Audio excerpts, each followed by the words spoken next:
कहानी की शुरुआत फुल मून वाली रात से होती है, एक भव्य किले में जिसका नाम राविसबिंडा है। किले के अंदर चारों तरफ तबाही मची हुई है। कई लोग जमीन पर पड़े हैं जो हमले में जिंदा नहीं बच पाए।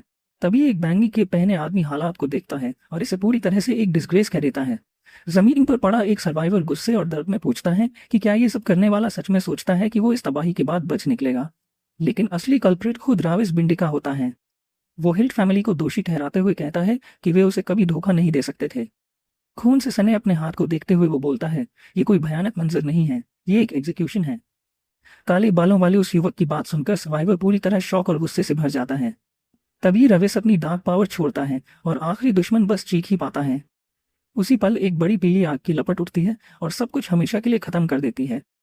दृश्य बदलता है। अब प्रोटैगनिस्ट जंजीरों में जकड़ा हुआ है और उसके सामने एक थ्रोन पर बैठा शख्स है। वो कहता है कि उसने सिर्फ ट्रीजन का सबूत मांगा था, उसने लड़के को कोई क्लीन अप का आदेश नहीं दिया था। ये सुनते ही युवा डीमन भड़क उठता है क्योंकि उस पर किंगडम का ऑर्डर बिगाड़ने का इल्जाम लगाया जा रहा होता है। उससे बात करने वाला गामुत बिंडा होता है डीमन किंग। वो चेतावनी देता है कि उसका बेटा हद से आगे निकल गया है। जंजीरों में होते हुए भी युवक तर्क करता है कि उसके पिता अच्छी तरह जानते हैं कि हिट फैमिली पहले ही एक लॉस्ट कॉज थी। वो आगे कहता है कि वो कुछ कर ही नहीं सकता था क्योंकि कुछ बूढ़े लोग हमेशा उस फैमिली को बचाते रहे। फिर वो सवाल करता है कि उन हुडेड फिगर्स की वजह से अब तक कितने क्राइम्स को नजरअंदाज किया गया है। उनमें से एक जिसने सनग्लासेस पहने हुए हैं पूरी बहस को गंभीर चेहरे के साथ चुपचाप देखता रहता है। डीमन किंग पलटकर कहता है कि एग्जीक्यूशंस के अपने रूल्स होते हैं और उसके बेटे की राय कोई मायने नहीं रखती।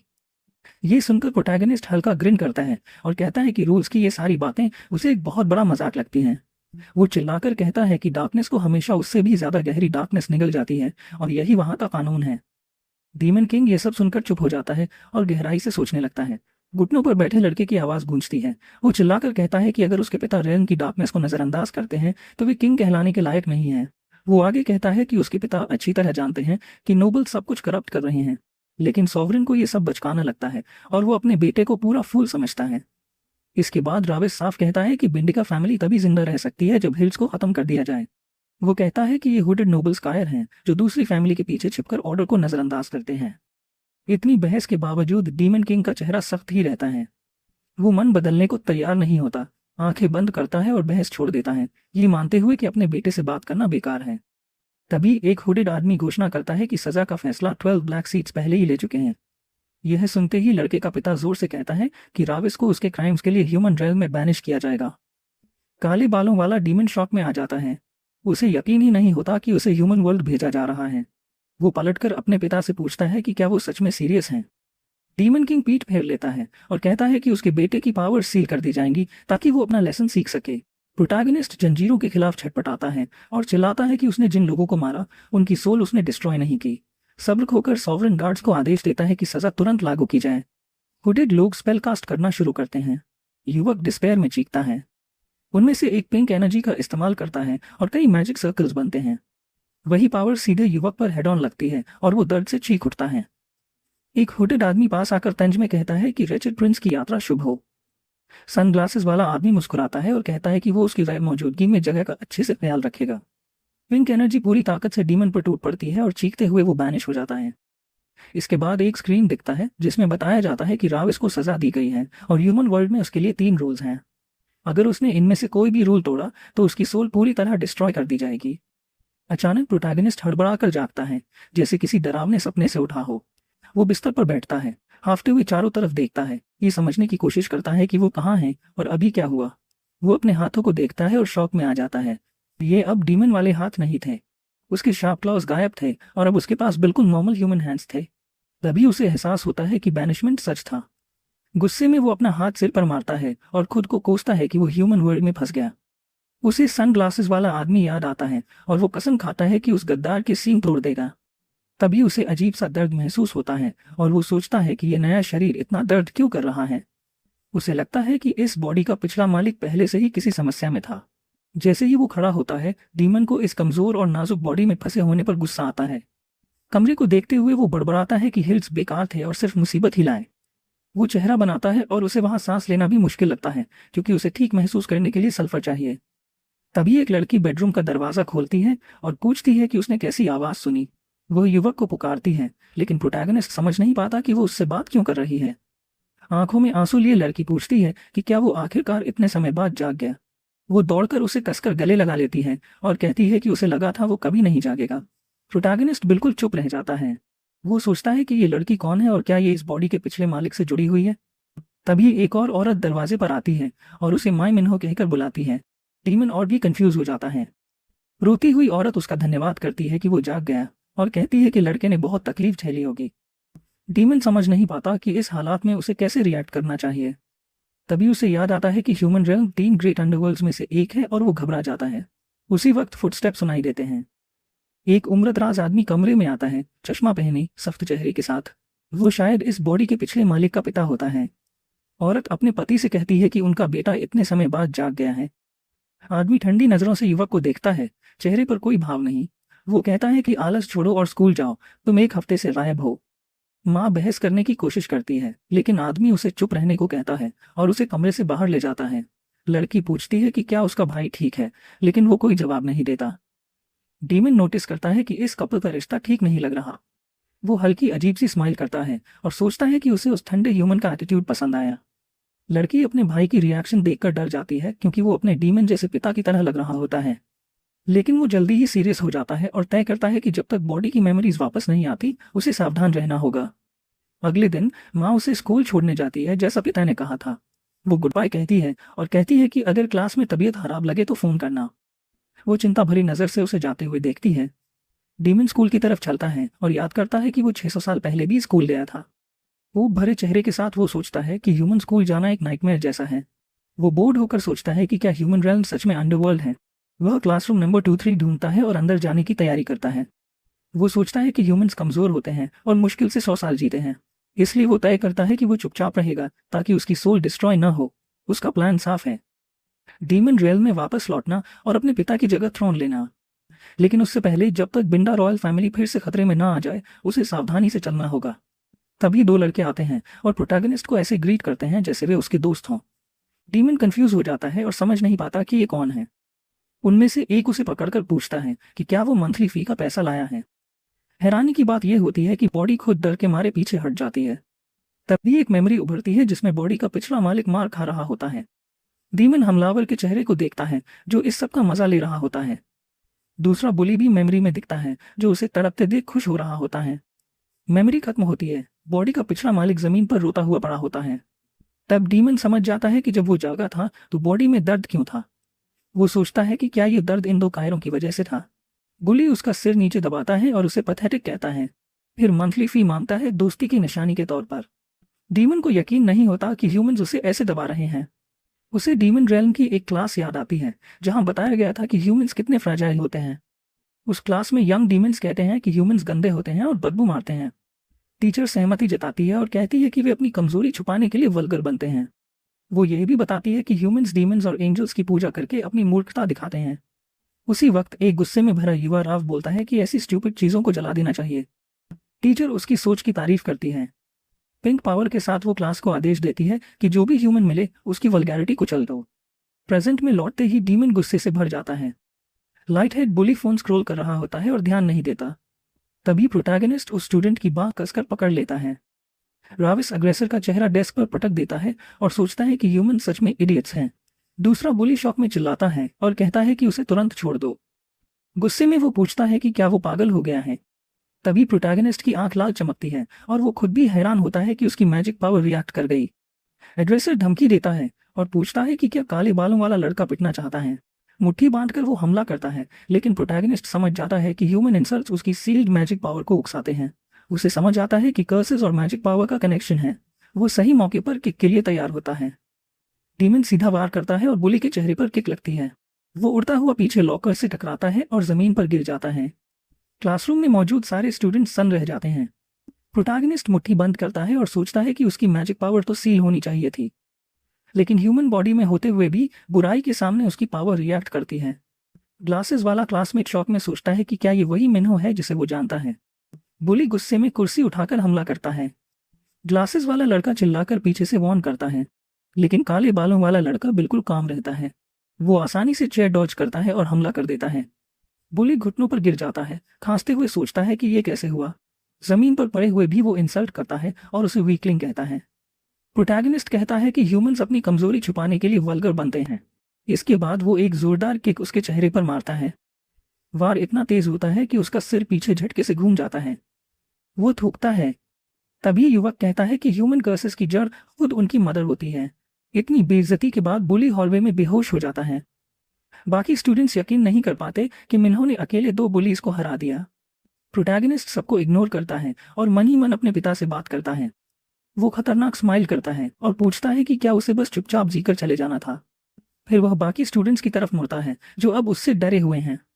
खतरनाक ऑरा के साथ वो पूछता है कि क्या कोई और उसे इंसल्ट करना चाहता है, क्योंकि वो लड़ने के लिए तैयार है। आसपास खड़े सारे स्टूडेंट्स हैरान रह जाते हैं। सबके मन में एक ही सवाल घूम रहा होता है, क्या ये वही मिन्हो है जिसे वे जानते थे। चश्मा लगाए उसका दोस्त भी पूरी तरह कंफ्यूज्ड था। उसे समझ ही नहीं आ रहा था कि उसके क्लासमेट्स के अंदर इतनी ताकत आई कहां से। जमीन पर पड़े दोनों बुलीज को देखकर वो घबराता हुआ प्रोटैगनिस्ट की तरफ दौड़ता है। पास आकर वो पूछता है कि इतनी बड़ी फाइट के बाद वो ठीक है या नहीं। हीरो हल्की सी स्मार्ट देता है, जैसे पूरी सिचुएशन उसे मजेदार लग रही हो। तभी उसे याद आता है कि यही लड़का था जिसने बुली के आते ही सबसे पहले उसकी मदद करने की कोशिश की थी। इसी वजह से प्रोटैगनिस्ट सोचता है कि चश्मे वाला लड़का एक परफेक्ट सर्वेंट बन सकता है और वो कह देता है कि सब ठीक है। बाद में भी उसका दोस्त उसी फाइट को लेकर काफी इंप्रेस्ड रहता है और उसकी ताकत की तारीफ करता है। सड़क पर चलते हुए वो अचानक पूछ बैठता है कि क्या वो किसी दूसरी दुनिया से रीइंकार्नेट होकर आया है। ये सवाल सुनकर लड़का चौंक जाता है। दोस्त अपनी थियरी आगे बढ़ाता है और पूछता है कि क्या वो मर्म की दुनिया से आया है या किसी गेम के अंदर से। प्रोटैगनिस्ट को शक होने लगता है कि उसका नया सर्वेंट शायद उसकी असली पहचान जानता हो। तभी उसके दिमाग में एक पुरानी याद उभरती है जहां उसे चेतावनी दी गई थी कि वो इंसानों को नुकसान न पहुंचाए। ब्लॉन्ड डीमन समझाता है कि प्रोफेसर सिंथिया ने बिना सोचे समझे ऐसा कहा था, और ये भी कि इंसानी जान बहुत कीमती होती है। वो आगे कहता है कि उन्हें दखल नहीं देना चाहिए क्योंकि वे गॉड्स हैं जो सिर्फ गुजरते हुए रास्तों की निगरानी करते हैं। लड़का कहता है कि इंसान पहले से ही एक दूसरे को नुकसान पहुंचाने में लगे रहते हैं। जवाब में उसका साथी बोलता है कि इंसान बेवकूफ होते हैं और यही वजह है कि वे मौजूद हैं। काले बालों वाला डीमन पूरे लेक्चर को सुनते हुए बोर्ड सा दिखता है। ब्लॉन्ड डीमन फिर से चेतावनी देता है कि उसकी सोल नष्ट हो सकती है, लेकिन लड़के को इससे खास फर्क नहीं पड़ता। वापस वर्तमान में प्रोटैगनिस्ट सोचता है कि अगर वो इंसानों को नुकसान नहीं पहुंचा सकता तो वो उन्हें चुप कैसे कराए। तभी चश्मा वाला दोस्त बोलता है कि अगर रीइंकार्नेशन सच होती तो कितना कूल होता। ये बात सुनकर लड़का गहरी सोच में डूब जाता है। उदास चेहरे के साथ दोस्त कहता है कि काश वो किसी दूसरी दुनिया में जाग पाता। उसी पल प्रोटैगनिस्ट को महसूस होता है कि उसे उस लड़के से दुख की गंध आ रही है। चलते हुए दोस्त कहता है कि उसे पता है रीइंकार्नेशन का कोई मतलब नहीं बनता। वो ये भी कहता है कि उसे समझ आ गया है कि सामने वाला कितना खुद को रोक रहा था। ये सुनकर प्रोटैगनिस्ट को राहत मिलती है कि उसकी पहचान उजागर नहीं हुई। बड़ी सी स्माइल के साथ दोस्त फिर से स्कूल फाइट में दिखाई गई ताकत की तारीफ करता है। डीमन को एक इंसान से तारीफ मिलना अच्छा नहीं लगता और वो नाक भौं सिकोड़ लेता है। रात हो जाती है और वो अपार्टमेंट बिल्डिंग दिखाई देती है जहां हीरो रह रहा है। अपने कमरे में वो सोचता है कि इंसानों की गालियों से उसकी डिमोनिक एनर्जी एक्टिवेट हो गई थी। अपने हाथ को देखकर वो हैरान होता है क्योंकि उसकी पावर तो काम नहीं करनी चाहिए थी। वो उलझा रहता है कि उस शरीर में वो एनर्जी कैसे इस्तेमाल कर पाया। लेकिन थोड़ी देर बाद उसके चेहरे पर हल्की स्माइल आ जाती है, जैसे उसे ये उम्मीद पहले से थी। घमंडी अंदाज में वो कहता है कि राविस बिंडा के लिए कोई लिमिट नहीं है, यही उसका असली नाम है। तभी अचानक उसके शरीर में तेज दर्द उठता है। वो दर्द से चीख पड़ता है और कमरे के फर्श पर तड़पने लगता है। दर्द इतना ज्यादा होता है कि पूरा कमरा उसके साथ कांपता हुआ लगता है। बिस्तर पर लेटे हुए उसे समझ आता है कि इंसानी शरीर उसकी डिमोनिक एनर्जी संभालने के लिए बहुत कमजोर है। दर्द से झूलते हुए वो बड़बड़ाता है कि एक दिन इंसान की तरह जीना ही इतना दर्दनाक और गुस्से से भरा है कि वो सो भी नहीं पाएगा। लेकिन कुछ ही पलों बाद वो गहरी नींद में खर्राटे लेने लगता है। रात जल्दी गुजर जाती है और नई सुबह हो जाती है। स्कूल में एक और दिन खत्म होता है और सूरज ढलने लगता है। चश्मा वाला दोस्त उसका धन्यवाद करता है क्योंकि अब कोई उन्हें परेशान नहीं करता। डीमन बड़बड़ाता है कि वो तो और लड़ना चाहता था ताकि अपनी ईविल एनर्जी को अच्छे से टेस्ट कर सके। उसी वक्त कोई उसका नाम पुकारता है और दोस्त तुरंत टेंस हो जाता है। काले बालों वाला लड़का मुड़कर देखता है और एक नया ग्रुप ऑफ बुलीज सामने आ जाता है। उनका लीडर पूछता है कि क्या उसी ने उसके भाई के साथ गड़बड़ की थी। वो शिकायत करता है कि वो अपने भाई की रक्षा कर रहा था और बदले में उसे ये बिट्रेयल मिला। दोस्त डर से कांपने लगता है, लेकिन प्रोटैगनिस्ट शांत रहता है और ज्यादा इंसल्ट सुनकर डीमन एक्साइटेड हो जाता है और मान लेता है कि वही था। बुली उसे एक कोने में बुलाता है और वो खुशी खुशी उसके साथ चला जाता है। वे एक सुनसान जगह पर पहुंचते हैं जो किसी अबैंडन कंस्ट्रक्शन साइट जैसी लगती है। वहां बड़ा भाई छोटे को डांटता है कि वो एक वीकलिंग से कैसे पिट गया। छिपते हुए दोस्त पूछता है कि अब उन्हें क्या करना चाहिए। बुली लीडर आगे बढ़ता है और कहता है कि वो इसे ऐसे नहीं छोड़ सकता, वरना वो बुरा भाई लगेगा। वो प्रोटैगनिस्ट के माथे पर उंगली मारता है और पूछता है कि क्या उसकी माँ ने उसे ऐसा बनना सिखाया है। वह उकसाना जारी रखता है और पूछता है कि क्या उसकी माँ ने उसे दोस्तों को मारना सिखाया है। अंधेरी स्माइल के साथ लड़का जवाब देता है कि हाँ, बिल्कुल यही सिखाया है। बुली को यह जवाब चिढ़ा देता है और वो उसे ब्रैट कहता है। गुस्से में वो उसे थप्पड़ मारने के लिए हाथ उठाता है, जबकि लड़का हंसता हुआ लगता है, लेकिन वो बिना किसी मेहनत के वार रोक लेता है। उसकी आंख लाल चमकने लगती है और वो कहता है कि उसकी माँ की कर्सेस हमेशा मीठी लगती है। फिर वो बुली का हाथ जबरदस्त ताकत से मरोड़ देता है। बुली दर्द से चीखता है और उसके दोस्त बस खड़े देखते रहते हैं। लड़का डरावनी शांति से अपनी माँ को धन्यवाद देता है कि इंसानी जीभ में इतना जहर भर दिया गया है। एक जोरदार वार के साथ वो दुश्मन का सिर जमीन पर पटक देता है। फाइट के बीच भी उसके चेहरे पर पूरी शांति और फोकस रहता है। वो कहता है कि हिंसा सिर्फ शरीर को बांधती है, लेकिन सड़ी हुई आवाज सुर को खा जाती है और वो बिना दया किए हमला जारी रखता है। लीडर को पिटते देखकर बाकी बुलीज गुस्से से भर जाते हैं। दूर खड़ा चश्मा वाला दोस्त पूरी तरह डरा हुआ सब देखता रहता है। बुली चिल्लाकर अपने दोस्तों को हमला करने को कहता है। काले बालों वाला लड़का समझ जाता है कि अब ग्रुप अटैक होगा, लेकिन वो बिल्कुल नहीं घबराता। उसकी आंख और तेज लाल चमकती है और वो कहता है कि ज्यादा लोगों से लड़ना और भी बेहतर है, क्योंकि ज्यादा बुराई के सामने ज्यादा ताकत इकट्ठा होती है। वो सब पर टूट पड़ता है और डीमन फुर्ती से पूरे ग्रुप को आसानी से हरा देता है। छिपा हुआ दोस्त डर से चीखता रहता है। फाइट पल भर में खत्म हो जाती है और हीरो की सुपीरियोरिटी साफ दिख जाती है। सबको गिराने के बाद वो थकी हुई हथेली को ढीला करता है और पीठ फेर कर लंबी सांस लेता है। गिरे हुए लीडर को देखते हुए वो कहता है कि ये फाइट बहुत रिफ्रेशिंग थी।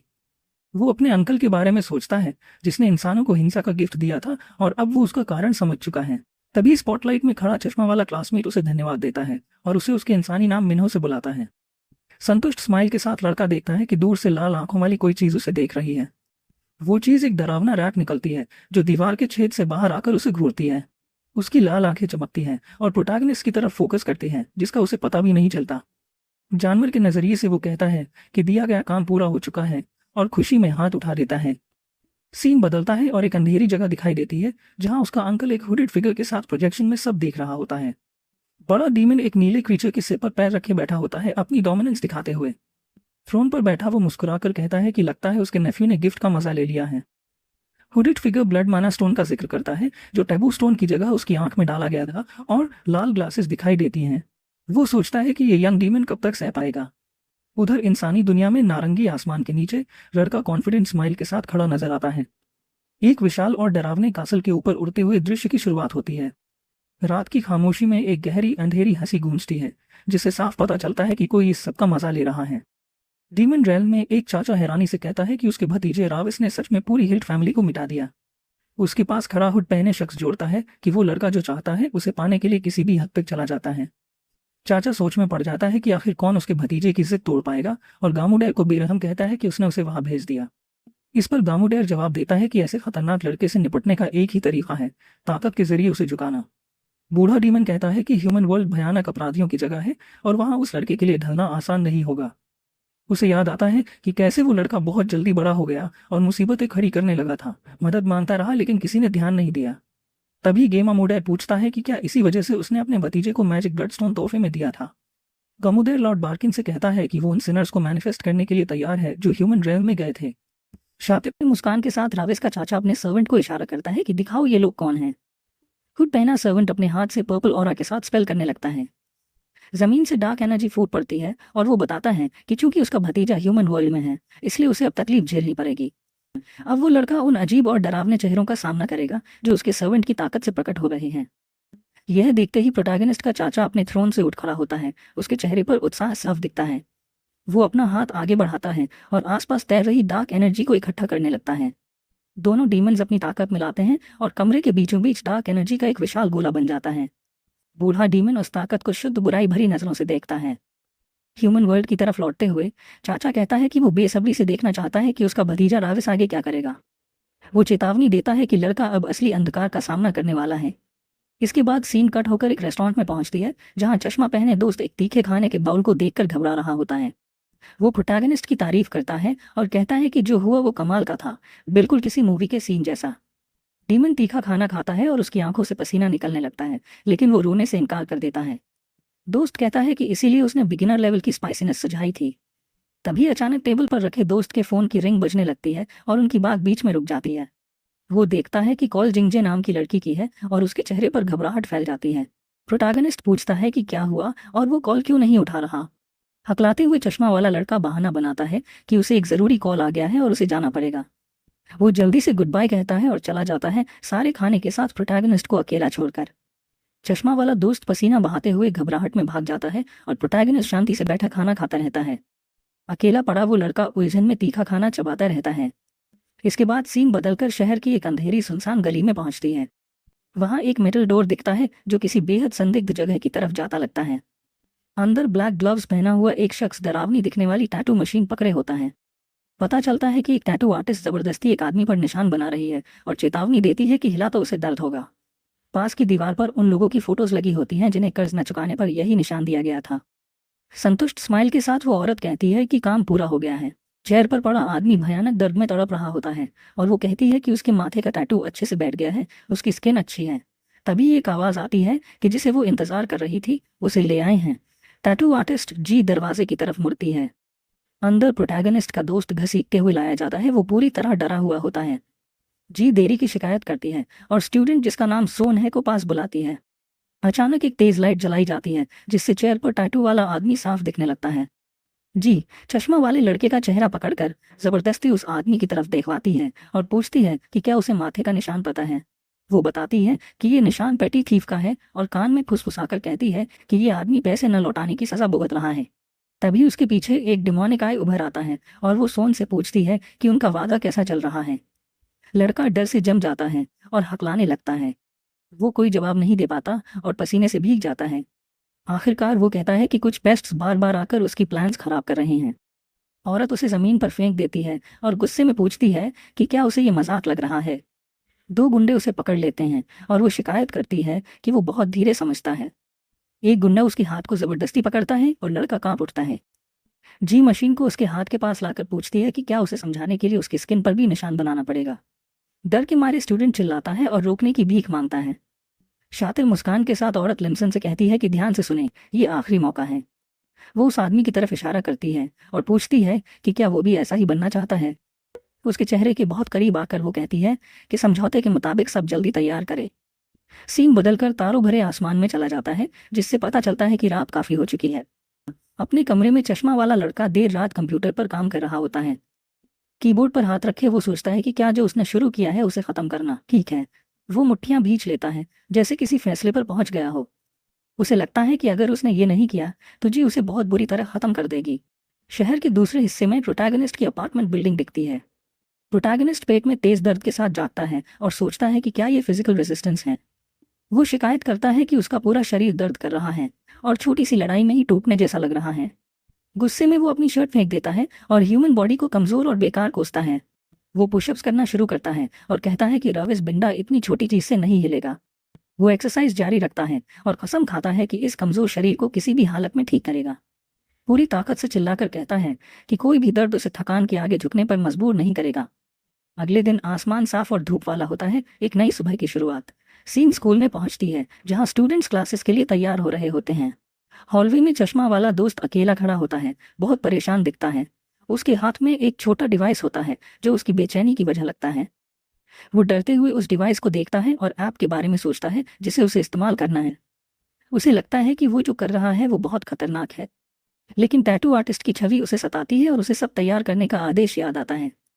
वो हॉलवे में जर बना खड़ा रहता है, फैसला नहीं कर पाता। वो मुट्ठी बीच कर सोचता है कि अब क्या करे। तभी पीछे से प्रोटैगनिस्ट उसके कंधे को छूता है और चश्मा वाला लड़का डर से उछल पड़ता है। डीमन उससे पूछता है कि क्या हुआ और वो इतना डर क्यों गया। लड़का अभी भी घबराया हुआ पसीने में डूबा रहता है। उस पल वो सोचता है कि क्या मिनो से मदद मांगे, लेकिन तुरंत इस ख्याल को छोड़ देता है। वो तय करता है कि वो अपने दोस्त को इसमें नहीं घसीटेगा। उसे लगता है कि चाहे उसका दोस्त कितना भी ताकतवर हो, जिंजी से जुड़ना खतरनाक है। तभी अचानक एक लाल बालों वाली लड़की उनसे टकरा जाती है। प्रोटैगनिस्ट को एक जाना पहचाना सेंट महसूस होता है। लड़की जमीन पर गिर जाती है और उसे यकीन हो जाता है कि उसने ये खुशबू पहले कहीं सूंघी है। चश्मा वाला दोस्त लड़की का नाम चिल्लाता है और आसपास के स्टूडेंट्स डर के मारे रुक जाते हैं। लड़की जवाब नहीं देती तो वो उसे उठाने की कोशिश करता है और पूछता है कि क्या वो बीमार है। अचानक लड़की खांसती है। उसका चेहरा पीला पड़ जाता है, आंखें पलट जाती हैं और नाक से खून निकलने लगता है। ये देखकर चश्मा वाला लड़का एक अदृश्य ताकत से पीछे फेंका जाता है। अपनी डिमोनिक आई एक्टिवेट करते हुए प्रोटैगनिस्ट समझ जाता है कि लड़की से डिमोनिक एनर्जी निकल रही है। तभी एक बड़ा लड़का दौड़ता हुआ आता है और उसका नाम चिल्लाता है। वो लड़की को पीठ पर उठाकर नर्स के पास ले जाने लगता है, लेकिन लड़की जंगली जानवर की तरह उसके कंधे को काट लेती है। जाते वक्त प्रोटैगनिस्ट की नज़र उस लड़की के हाथ पर पड़ती है और वो चौंक जाता है। उसकी बांह पर एक क्रेस्ट का टैटू होता है जो उसे बहुत जाना पहचाना लगता है। वो हिल्ट फैमिली का सिंबल पहचान लेता है और सोचता है कि एक इंसान के शरीर पर यह निशान क्यों है। उसकी लाल आंख चमकती है और वो तय करता है कि इस मामले की गहराई से जांच करनी होगी। सीन रात के हॉस्पिटल में बदल जाती है। कॉरिडोर में पुलिस यूनिफॉर्म पहनी एक औरत बैठी होती है।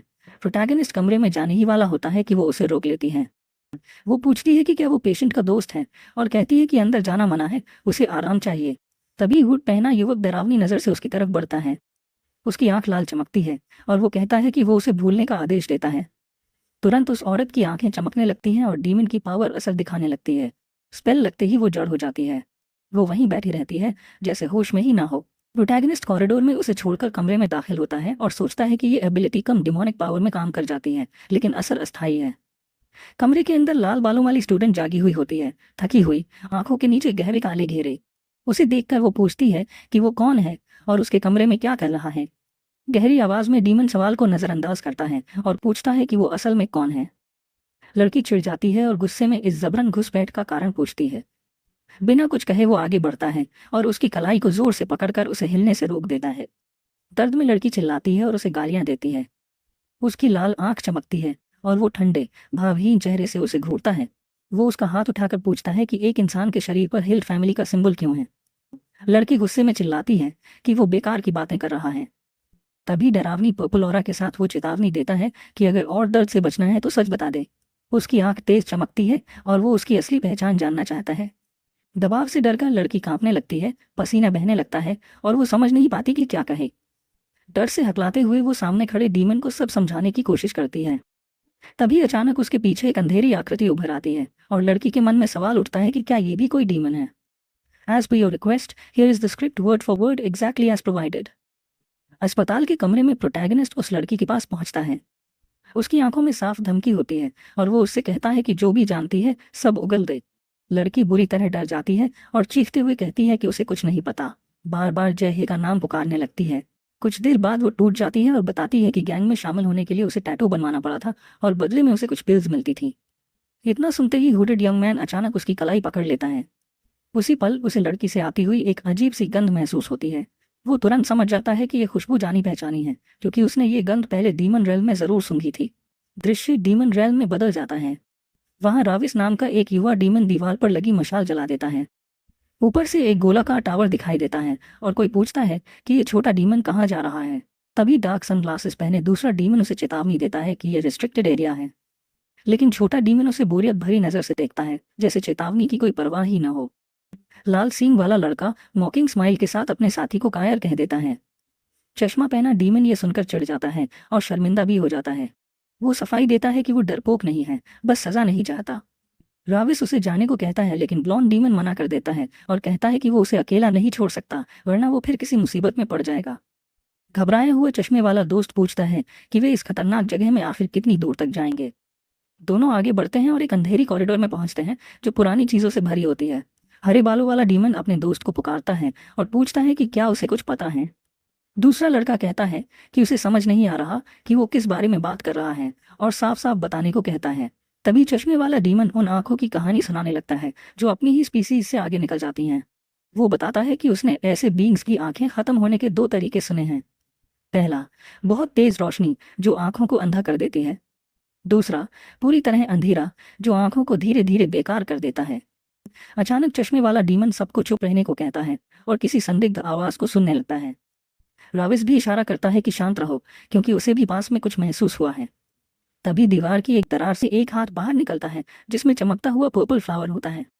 दोनों लड़के डरकर छिप जाते हैं और सोचते हैं कि ये आखिर क्या चीज है। छोटा डीमन उसे करीब से देखने के लिए आगे बढ़ना चाहता है, लेकिन उसका दोस्त उसे चेतावनी देता है कि ये खतरनाक हो सकता है। अगले ही पल उस रहस्यमयी पर्पल फ्लावर का क्लोजअप दिखता है, पतली डंडी के साथ तेज चमकता हुआ। फिर उन्हें फर्श पर एक लाश दिखती है। ब्लॉन्ड डीमन उसे पहचान लेता है, वो जेरेमी हिल का होता है। उसके हालात देखकर वे समझ जाते हैं कि वो पहले ही मर चुका है। जेरेमी के शरीर के पास जाते ही दिखता है कि उसकी आंखों और सीने पर वही फूल उगे हुए हैं। राविस एक फूल को छूने की कोशिश करता है, लेकिन उसका दोस्त चिल्लाकर उसे रोक देता है। फिर भी जब वो फूल तोड़ता है तो उससे एक तेज और बेहद घिनौनी बदबू आती है। उसका दोस्त घबरा जाता है। हरे बालों वाले डीमन के चेहरे पर शुद्ध डर दिखाई देता है। वह बताता है कि ये लेजेंडरी और बेहद खतरनाक नोइंग फ्लावर है। उसी समय लाल चमकती आंखों वाला एक डार्क क्रीचर प्रकट होता है और कहता है कि वो इसका इंतजार कर रहा था। दृश्य वापस ह्यूमन वर्ल्ड में आ जाता है। रात में इमारतें दिखती हैं और प्रोटैगनिस्ट शहर की एक सुनसान अंधेरी गली में अकेले चलता हुआ दिखाई देता है। वो आखिरकार अपने गंतव्य पर पहुंचता है, जो तथाकथित जिंजी की टैटू शॉप होती है। हुडेड यंग मैन सब कड़ियां जोड़ता है और सोचता है कि क्या ये सब सिर्फ एक कोइंसिडेंस हो सकता है। दूसरी तरफ एक इमारत के हॉलवे में इमरजेंसी एग्जिट का साइन दिखता है। कुछ आदमी आपस में बात कर रहे होते हैं। उनमें से एक पूछता है कि बॉस एक स्टूडेंट के पीछे इतना ऑब्सेस्ड क्यों है। टैटूड ब्लॉन्ड आदमी हाथ में नीली कैंडी लिए पूछता है कि क्या अब हाईटेक चीजें इस्तेमाल होंगी। वो बताता है कि ये ब्लू रिबन है जो बॉस यंग मू ने नया बनाया है। एक दोस्त उसे साइड इफेक्ट्स के लिए सावधान करता है, लेकिन ब्लॉन्ड आदमी को कोई फर्क नहीं पड़ता। वो बस अच्छा महसूस करना चाहता है। तभी प्रोटैगनिस्ट वहां पहुंच जाता है। हुडिड फिगर उस गंध को और ब्लॉन्ड आदमी की गर्दन पर बने टैटू को पहचान लेता है, हिल्गा क्रेस्ट। ब्लॉन्ड आदमी नशे में डूबा सा लगता है, जबकि उसका साथी उसे चिंता भरी नजर से देख रहा होता है। हुडिड यंग मैन उनके पास आता है और पूछता है कि क्या उन्होंने अपने टैटूज जिंजी से बनवाए हैं। एक गैंग मेंबर मजाक उड़ाते हुए आगे आता है और पूछता है कि क्या वो टैटू आर्टिस्ट का दोस्त है। वह अग्रेसिवली प्रोटैगनिस्ट का चेहरा पकड़ लेता है और रिस्पेक्ट मांगता है। उसी पल हीरो की आंख तेज लाल रंग में चमक उठती है। अचानक ब्लॉन्ड आदमी की उंगलियां अजीब तरीके से मुड़ने लगती हैं, लेकिन एक तेज हरकत में हुडेड फिगर उसका हाथ तोड़ देता है और उसे जमीन पर फेंक देता है। बाकी लोग सदमे में रह जाते हैं। ब्लॉन्ड आदमी फर्श पर पड़ा होता है, पूरी तरह हारा हुआ। उसके दोस्त यकीन नहीं कर पाते कि ये क्या हो गया। दूसरा गैंग मेंबर गुस्से में चिल्लाता है और पूछता है कि हुडी वाला किसने भेजा है। बिना कुछ बोले हीरो सीधे उसके चेहरे पर घूंसा मारने के लिए आगे बढ़ता है। बेहद तेज रफ्तार से वो वार करता है और सामने वाले की नाक तोड़ देता है। तीसरा हेंचमैन, जो सूट में होता है, अपने साथियों को गिरते देखकर डर से चीख उठता है। दो लोग जमीन पर पड़े होते हैं और आखिरी आदमी चिल्लाता है कि प्रोटैगनिस्ट अब खत्म है, लेकिन हीरो को कोई परवाह नहीं होती। वो सीधे उसकी तरफ दौड़ता है और बचाव का मौका दिए बिना एक जोरदार पंच मारकर लड़ाई खत्म कर देता है। सभी हेंचमैन फर्श पर पड़े होते हैं और प्रोटैगनिस्ट हॉलवे के बीच खड़ा होता है। तभी पीछे से आखिरी दुश्मन नाइफ लेकर सरप्राइज अटैक करने आता है। अपनी तेज सेंसेस से हुडेड यंग मैन खतरा भांप लेता है और आखिरी पल में बच जाता है। पलटकर वो सटीक किक सीधे चेहरे पर मारता है और उसे भी गिरा देता है। सबको न्यूट्रलाइज करने के बाद वो एक गिरे हुए आदमी के पास जाता है और डरावनी नजर से पूछता है कि जिंगजे ही नाम का टैटू आर्टिस्ट कहाँ है। सबसे पहले हारा ब्लॉन्ड आदमी अपने हेंचमैन को इंट्रूडर को खत्म करने का आदेश देता है। अचानक उसकी आंखें काली हो जाती हैं और वो हीरो को मारने की कसम खाता है। हुडेड फिगर हैरान हो जाता है क्योंकि उसे सामने वाले की डिमोनिक एनर्जी अचानक बहुत बढ़ती हुई महसूस होती है। एक जंगली चीख के साथ पोजेस्ड ब्लॉन्ड बेकाबू होकर हमला करता है। प्रोटैगनिस्ट उसके मूवमेंट्स में बदलाव देखता है और सोचता है कि शायद उस सब्सटेंस ने उसकी एबिलिटीज बढ़ा दी हैं। एक ही पल में दुश्मन उसके पैर पर जोर से पैर पटकता है। इस सरप्राइज अटैक से हुडी वाला संतुलन खो देता है और जमीन पर गिर जाता है। मौका देखकर बदला हुआ ब्लॉन्ड आदमी हवा में उछलता है और आखिरी खतरनाक हमला करने की तैयारी करता है।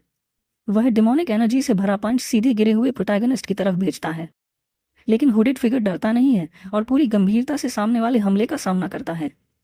उसकी लाल आंख तेज चमकने लगती है, ये दिखाते हुए कि वो पूरी ताकत से पलटवार के लिए तैयार है। इसके बाद दृश्य रात के आसमान में बदल जाता है, जहां बिजली के खंभे और तार दिखाई देते हैं।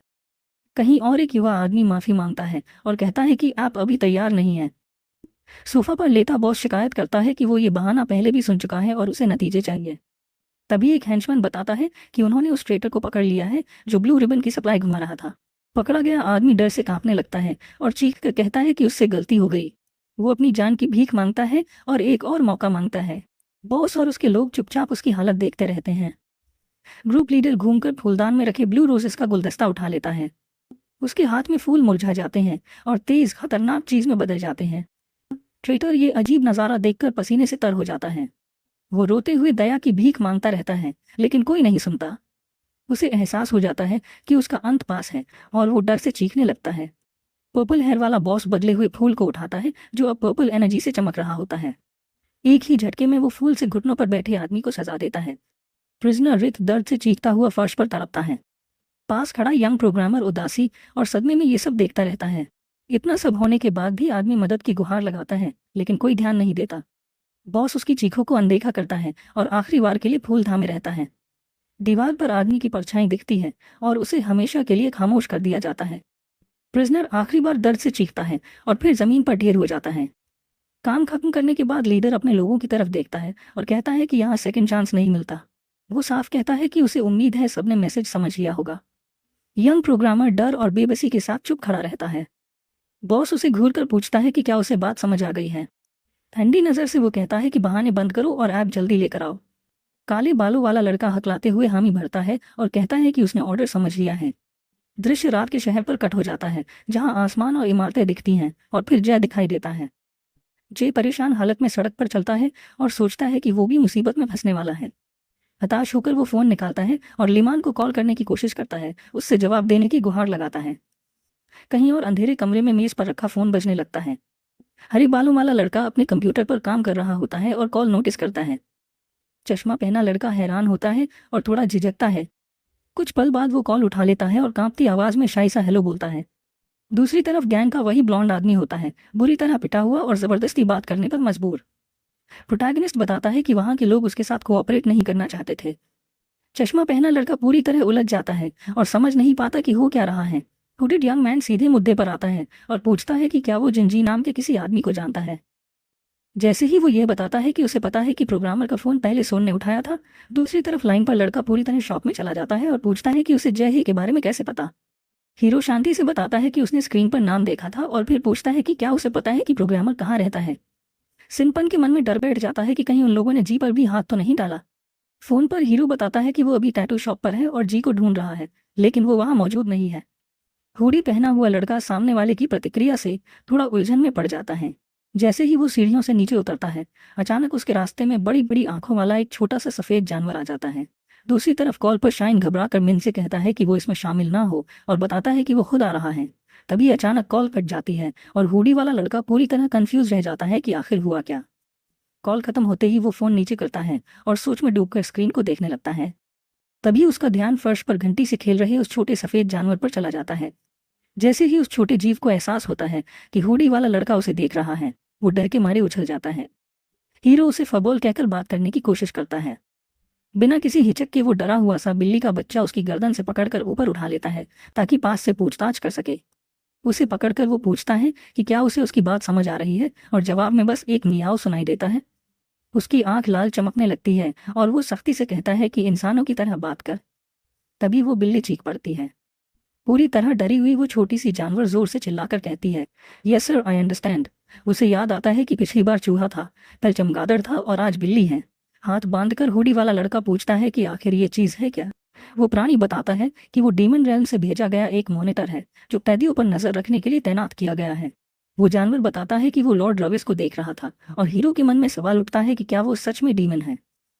मॉनिटर खुद हैरान होता है कि वो पकड़ा कैसे गया। लड़का बस इतना कहता है कि वो जरूरत से ज्यादा ध्यान खींचता है। ऊपर से वो 2 पैरों पर चल रहा है। ये सुनते ही मॉनिटर घबरा जाता है। बोरियत भरे चेहरे के साथ हुडी वाला लड़का कहता है कि अब और सवाल पूछने का कोई फायदा नहीं। उसकी आंख और तेज लाल चमकने लगती है और वो मांग करता है कि उसका मास्टर सामने आए। उसी पल उस छोटी बिल्ली की आंख भी गहरे लाल रंग में चमकने लगती है। दृश्य बदलता है और एक शानदार ऑफिस में बैम्बी दिखाई देता है जो कहता है कि ये तो काफी जल्दी हो गया।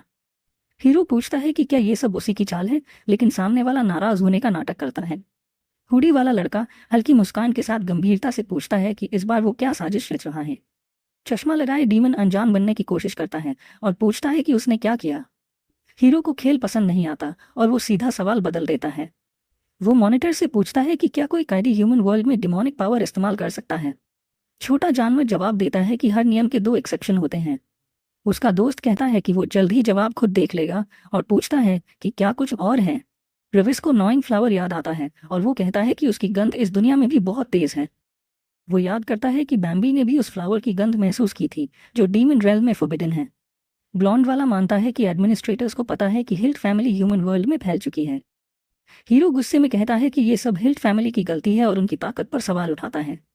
चश्मा लगाए दोस्त हल्की मॉकिंग हंसी हंसता है और रावाइस का नाम लेता है। वो कहता है कि ह्यूमन वर्ल्ड अब साजिशों का बड़ा प्लेग्राउंड बन चुका है और जहरीली मुस्कान के साथ बोलता है कि जब उसका दोस्त वहाँ है तो उसे सब साफ कर देना चाहिए। मॉनिटर ये बात रिले करता है और हीरो हैरान रह जाता है, समझ नहीं पाता कि इसका मतलब क्या है। छोटा जानवर बैम्बी से समझाने को कहता है। मासूम चेहरा बनाकर वो बस एक उलझा हुआ सा मियाऊ करता है। हीरो झुंझलाया हुआ दिखता है, उसकी आंख डरावनी लाल चमक रही होती है। तभी दृश्य रात के आसमान पर कट हो जाता है और कहीं कोई झुंझलाकर गाली देता है। दिखाया जाता है कि कहानी रात के वक्त एक बड़े शहर में चल रही है। थोड़ी देर बाद बिखरे बालों वाला एक लड़का फोन पर किसी से संपर्क न होने की शिकायत करता है।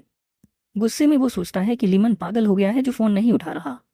वो फोन को देखते हुए बड़बड़ाता है कि ये पूरी हालत बहुत परेशान करने वाली है। आखिरकार कॉल लगती है और वो चेतावनी देता है कि लिम्सन अब पूरी तरह फंस चुका है। दृश्य बदलता है और लिम्सन शांति से कंप्यूटर पर खेलते हुए कॉल उठाता है। फोन पर आवाज आती है कि वे उस बदनसीब साइन को हंट करने जा रहे हैं। फिर दृश्य बदलकर आसमान पर फोकस करता है। वापस मेन कैरेक्टर के पास वो उस मॉनिटर से सवाल करता है जो असल में वही बिल्ली होती है और वो मानती है कि उसे नियमित तौर पर जानकारी मिलती है। हीरो आदेश देता है कि वो अपने असली रूप में लौट आए। जानवर घबरा जाता है। डरावनी नजर से वो पूछता है कि क्या उसे जबरदस्ती ट्रांसफॉर्म करवाना पड़े। डर के मारे वो चमकने लगती है और रूप बदलने लगता है। रोशनी खत्म होते ही वहां सींगों वाली नीले बालों की लड़की खड़ी होती है। वो धीरे से उसके सामने उतरती है और हीरो उसे देखता है। वो सोचता है कि उसका रूप काफी कमजोर है, लेकिन मानता है कि उसे भेजने की कोई वजह जरूर होगी। वो उससे नाम पूछता है। लड़की शर्माते हुए कहती है कि उसका कोई नाम नहीं है। हीरो उसे एक नाम देता है, स्ट्रीट। लड़की भावुक आंखों से वही नाम दोहराती है, पहली बार नाम मिलने की खुशी में। वह राववाइस को धन्यवाद देती है। वो उससे कहता है कि ह्यूमन वर्ल्ड के बारे में जो भी जानती है सब बता दे। दृश्य शहर के एक और हिस्से में कट होता है जहां रात काफी चहल पहल वाली है। एक जवान लड़का हांफता हुआ भाग रहा होता है, सोचते हुए कि उसकी वजह से उसका दोस्त मिन खतरे में है। वो हाथ में फूलों का बुके और एक ट्रॉफी लिए भाग रहा होता है। पास से देखने पर पता चलता है कि वो ऐप चैलेंज का अवार्ड है लिम्सन के नाम पर। साफ हो जाता है कि यही वो लिम्सन है जिसे ढूंढा जा रहा था। अचानक वो रुक जाता है क्योंकि एक वैन के सामने उसे लोगों ने घेर लिया होता है। उनमें से एक कहता है कि उसने सुना है प्राइज मनी 50 मिलियन है। लीडर मुस्कुराता है और कहता है कि लड़का एक कीमती एसेट है, फिर अपने लोगों को उसे पकड़ने का इशारा करता है। जवान डेवलपर डर से जड़ हो जाता है। डर के मारे वो चिल्लाता है और फूलों का बुके हाथ से गिर जाता है। थोड़ी देर बाद वो वैन के अंदर होता है, चारों तरफ वही लोग। उनमें से एक कहता है कि कांपने की जरूरत नहीं, ये बस बिजनेस डील है। वे 50 मिलियन वाला ब्रीफकेस दिखाते हैं और ऐप सौंपने को कहते हैं। यंग शान कहता है कि उसने ये प्रोग्राम बेचने के लिए नहीं बनाया था। पर्पल हेयर वाला आदमी चुपचाप उसे देखता रहता है, जैसे जवाब से कोई फर्क ही न पड़ता हो। वो बस कहता है कि ये लड़के की राय है। लिम्सन पूरी तरह टूट जाता है और रोने लगता है, लेकिन फिर वो दांत बींचता है जैसे कोई बड़ा फैसला ले लिया हो। फ्लैशबैक में दिखता है कि वो जिंजी से मिलने से पहले अपने दोस्त को रोकने भाग रहा था। जल्दबाजी में वो सड़क पर किसी से टकरा जाता है और बिना देखे माफी मांग लेता है। जैसे ही वो ऊपर देखता है पूरी तरह शॉक में आ जाता है। सामने वही ग्रुप खड़ा होता है जो ऐप की वजह से उसे ढूंढ रहा था। डर से वो वहीं जम जाता है। लोग उसे घेर लेते हैं और उनमें से एक उसका पूरा नाम लेकर बुलाता है। गैंग लीडर जहरीली मुस्कान के साथ कहता है कि अब ये लड़का पूरी तरह खत्म हो चुका है। सीन वापस वर्तमान में आता है। एक चीख गूंजती है। हम देखते हैं कि एक जवान लड़के को जोर से जमीन पर फेंक दिया जाता है। उसे साफ शब्दों में बताया जाता है कि अब उसका सिर्फ एक ही काम है, उसी जगह बैठकर ऐप को मैनेज करना। बेहद घबराया हुआ वो यंग प्रोग्रामर उनसे 1 सेकंड रुकने की गुहार लगाता है, लेकिन वे ठंडे लहजे में चेतावनी देते हैं कि बाहर से उसकी हर हरकत पर नजर रखी जाएगी। इसके बाद दरवाजा बंद कर दिया जाता है। अंधेरे कमरे में वो लड़का अकेला जमीन पर पड़ा रह जाता है। टूटा हुआ सा वो खुद से बुदबुदाता है कि अब सब कुछ खत्म हो चुका है। बाहर खड़े लोग उसका मजाक उड़ाते हैं और कहते हैं कि वो पूरी तरह लूजर लग रहा है। वे ये भी कहते हैं कि उसने जिस ऐप को बनाया है उसका नाम है आई एम हियर। एक हेंचमैन सवाल उठाता है कि ऐसे नाम वाला ऐप आखिर डिस्ट्रीब्यूशन चैनल कैसे बन सकता है। उसी वक्त हम एक चश्मा पहने युवक को कंप्यूटर पर देखते हैं। उसे भी लगता है कि नाम वाकई बहुत खराब है। स्क्रीन पर एक ऐप का लोगो दिखता है। उसका नाम है IDR। लोगो काफी सिंपल होता है। एक सर्कल के अंदर 2 फिगर्स बने होते हैं। कहीं और पर्पल हेयर वाला आदमी अपनी टीम के पास आता है। वो पूछता है कि सब कुछ रेडी है या नहीं। वो बताता है कि लिम शॉन ने जो किया है वही ब्लू रिबन प्रोजेक्ट का सबसे अहम हिस्सा है। उनकी योजना है बायर डेटा हासिल करके मार्केट को जैसे चाहें वैसे मैनिपुलेट करना। उनका सबसे बड़ा हथियार होगा ऐप का real time location sharing feature. एक सबऑर्डिनेट उत्साहित होकर पूछता है, क्या अब हम ब्लू रिबन बेचने वाले हैं? बॉस गंभीर और कॉन्फिडेंट नजरों से सबको देखता है। हाथ में नीली कैंडी पकड़कर वो कंफर्म करता है यही ब्लू रिबन है। वो कहता है कि अब इस प्रोडक्ट को दुनिया के सामने दिखाने का वक्त आ गया है। सीन बदलकर एक स्कूल में पहुंचता है। वहां एक लड़की अपनी दोस्त से ऐप रजिस्टर करने को कहती है। वह अपना फोन दिखाती है। उस पर डायमा ऐप खुला होता है। वह बताती है कि हर पर्सन पर 30,000 कमाए जा सकते हैं। यह सुनते ही पूरी क्लास में हलचल मच जाती है। इजी मनी के लिए बच्चे ऐप इस्तेमाल करने लगते हैं। एक स्टूडेंट दूसरे को जबरदस्ती साइन अप करवाता है और खुद को ऐड करवा लेता है। जल्दी उन्हें पता चलता है कि ऐप के अंदर रजिस्ट्रेशन इवेंट भी चल रहा है। इस इवेंट में ब्लू रिबन नाम का प्रोडक्ट फ्री दिया जा रहा है। उसे डाइट पिल्स बताया जा रहा है। उधर विलेंस के पास लौटते हैं। वे सिर्फ एक दिन में यूजर्स की संख्या बढ़ते देख शॉक हो जाते हैं। हेंचमैन अपने बॉस यंग न्यू की तारीफ करते हैं, लेकिन बॉस टॉपिक बदल देता है। वो पूछता है कि जिसने उसकी शॉप तबाह की थी क्या वो पकड़ा गया या नहीं। एक हेंचमैन हैरानी से कहता है कि बताया गया है शॉप को किसी बत ने तोड़ा था। वे सिक्योरिटी रूम में जाकर कैमरा फुटेज चेक करते हैं। रिकॉर्डिंग में एक जायंट बैट सीधे कैमरा की तरफ घूरता हुआ दिखाई देता है। एक स्पाइकी हेयर वाला लड़का दूसरे फुटेज के बारे में पूछता है। दूसरी स्क्रीन पर बस एक रैट कैमरा की तरफ अजीब सा चेहरा बनाता दिखता है। लड़का गुस्से में चिल्ला उठता है। वो कहता है कि क्या ये सब कोई मजाक है। तभी ग्रुप का एक और मेंबर अपना फोन देखता है। वह बताता है कि उसे मैसेज मिला है। वो जी को बुलाता है। जी पहले से चिढ़ा हुआ होता है और रूखे अंदाज में जवाब देता है। उसे बताया जाता है कि ब्लू रिबन का स्टॉक आ चुका है, उन्हें निकलना होगा। सीन एक खूबसूरत सनसेट के साथ सिटी व्यू में बदल जाता है। अब हम प्रोटैगनिस्ट को देखते हैं। उसके चेहरे पर बेहद गंभीर भाव हैं। एक एली में वो एक अजीब क्रीचर को देखता है। वो पूछता है कि वो वहां क्या कर रहा है। असल में वो एक छोटे डीमन से इन्वेस्टिगेशन के बारे में बात कर रहा होता है। वही इन्वेस्टिगेशन जिसकी जिम्मेदारी उसने उसे दी थी। लड़की खुश होकर बताती है कि उसने आखिरकार सब कुछ पता लगा लिया है। कहीं और हीरो को एक ब्लॉन्ड लड़का जमीन पर बेहोश पड़ा मिलता है। उसके आसपास ब्लू कैंडीज बिखरी होती हैं। वो एक कैंडी उठाकर सूंघता है। तुरंत नोइंग फ्लावर की खुशबू पहचान लेता है। तब उसे समझ आता है कि वे लोग इसका इस्तेमाल लोगों की पावर्स जगाने के लिए कर रहे हैं। लेकिन वो हैरान होता है कि डीमन रेल में एक्सटिंक्ट हो चुका ये फ्लावर उन्हें मिला कैसे। उसकी असिस्टेंट बताती है कि ब्लू रिबन कैंडी को डाइट पिल के तौर पर बेचा जा रहा है। हीरो क्यूरियस होकर पूछता है कि इसका रॉ मटेरियल क्या है। ब्लू हेयर वाली लड़की समझाती है कि प्रोडक्ट सीक्रेट होने की वजह से मटेरियल ट्रेस करना मुश्किल है। वो झुंझला जाता है। उसे लगता है कि कोई काम की जानकारी नहीं मिली, लेकिन लड़की तुरंत मना कर देती है। वो बताती है कि डिमोनिक एनर्जी के ट्रेल को फॉलो करके मैन्युफैक्चरर तक पहुंचा जा सकता है। हीरो चिढ़कर पूछता है कि फिर वो पहले क्यों नहीं गई। लड़की बताती है कि उसे आदेश मिला है कि वो उसके साथ ही जाएगी। बैनबी का नाम सुनते ही हीरो और ज्यादा गुस्से में आ जाता है। वो पूछता है कि क्या वो उसे सब कुछ बताती है। छोटा डीमन रोने लगता है। माफी मांगते हुए कहता है कि उसे दोनों के ऑर्डर्स मानने पड़ते हैं। हीरो उसे दीवार से लगा देता है। वो कहता है कि उसे अपना असली मास्टर चुनना होगा। लड़की उलझन में पड़ जाती है। वह कोई जवाब नहीं दे पाती। तब हीरो उससे वादा करता है कि वो अब इन्फीरियर क्रीचर नहीं रहेगी। असिस्टेंट को एक विजन दिखता है। वो देखती है कि हीरो के साथ रहकर वो कितनी ताकतवर बन सकती है। बिना एक पल सोचे लड़की घुटनों पर बैठ जाती है। वह लॉयल्टी की कसम खाती है, अपना ब्लड और फ्लैश अर्पित करती है। जवाब से संतुष्ट होकर हीरो मुस्कुराता है। वह अपना हाथ आगे बढ़ाता है। वह कहता है कि अब से वो उसकी पर्सनल सर्वेंट होगी। लड़की भावुक हो जाती है। तभी उसके अंदर से एक छोटा पीला स्पिरिट बाहर निकलता है। हीरो शरारती स्माइल के साथ उस बैनबी स्पिरिट को दफा होने को कहता है। सब तय हो जाने के बाद वो कहता है कि अब उन्हें उस जगह जाना होगा जहां ब्लू रिबन रखा गया है। दोनों रात के अंधेरे में जंगल के बीच बने शिपिंग कंटेनर्स वाले यार्ड तक पहुंचते हैं। असिस्टेंट बताती है कि यही एनर्जी की सबसे ज्यादा कॉन्सेंट्रेशन है। वो एक कंटेनर खोलने को कहती है। लड़की बताती है कि कंटेनर मोटी चेन से बंद है। हीरो उसे हटने को कहता है। उसकी आंख चमकती है। वह पंच के लिए तैयार होता है। एक ही बार में चेन्स और लॉक टूट जाते हैं। असिस्टेंट हैरान रह जाती है। चेन जमीन पर गिरती हैं। कंटेनर खुल जाता है। अंदर का नजारा देखकर हीरो गंभीर हो जाता है। उसकी पार्टनर कंफ्यूज्ड नजर आती है। अचानक अंदर से भयानक बदबू आती है। दोनों को उल्टी जैसा महसूस होने लगता है। कंटेनर के अंदर अजीब से ब्लॉक्स पड़े होते हैं। उनसे डार्क ऑरा निकल रही होती है। बदबू इतनी तेज होती है कि लड़की पूछती है, क्या बस यही है? हीरो घृणा से पीछे देखता है। वो समझ जाता है कि इस जगह कुछ बहुत गलत है। तभी उसकी नजर जाती है। ब्लू रिबन असल में प्लांट्स हैं। वे पूरे कंटेनर यार्ड में उग रहे होते हैं। स्टोरी हमें पास्ट की एक मेमोरी में ले जाती है, एक डेसोलेट जगह जहां सिर्फ क्लिफ्स हैं, उसमें हम देखते हैं कि हमारे हीरो का अंकल उसे एक यूजलेस और वीक भतीजा बुला रहा है, लेकिन यंग डीमन डरता नहीं है और बड़े खतरे के साथ अपने अंकल को वापस कर्स करता है। पिंक हेड आदमी को लड़के का एटीट्यूड पसंद नहीं आता और वो उसे बस डिसअपियर होने को कहता है। इसके साथ ही अंकल सीधा हमारे प्रोटैगनिस्ट के फेस पर एक पावरफुल ब्लो देता है। यंग मैन खुद को डिफेंड करने की कोशिश करता है, लेकिन अटैक की फोर्स उसके लिए बहुत ज्यादा थी। विलेन एक कोल्ड और क्रूअल लुक दिखाता है और बिना मर्सी के अपना अटैक जारी रखता है। लड़के को तब क्लिफ से नीचे फेंक दिया जाता है। वो दर्द और डेस्परेशन में चिल्ला रहा होता है। जैसे ही वो अब इसमें गिरता है, यंग डीमन अपने सारे हेट्रेड के साथ अपने अंकल को कर्स करता है। ऊपर पिंक हेड आदमी हंसता है और पूछता है कि क्या वो इतनी आसानी से गिव अप कर देगा, और गिरना बहुत लंबा और एंडलेस लगता है, जो क्लिफ की इनॉर्मस हाइट दिखाता है। लड़का फाइनली बहुत फोर्स के साथ जमीन से टकराता है और इमेंस पेन फील करता है।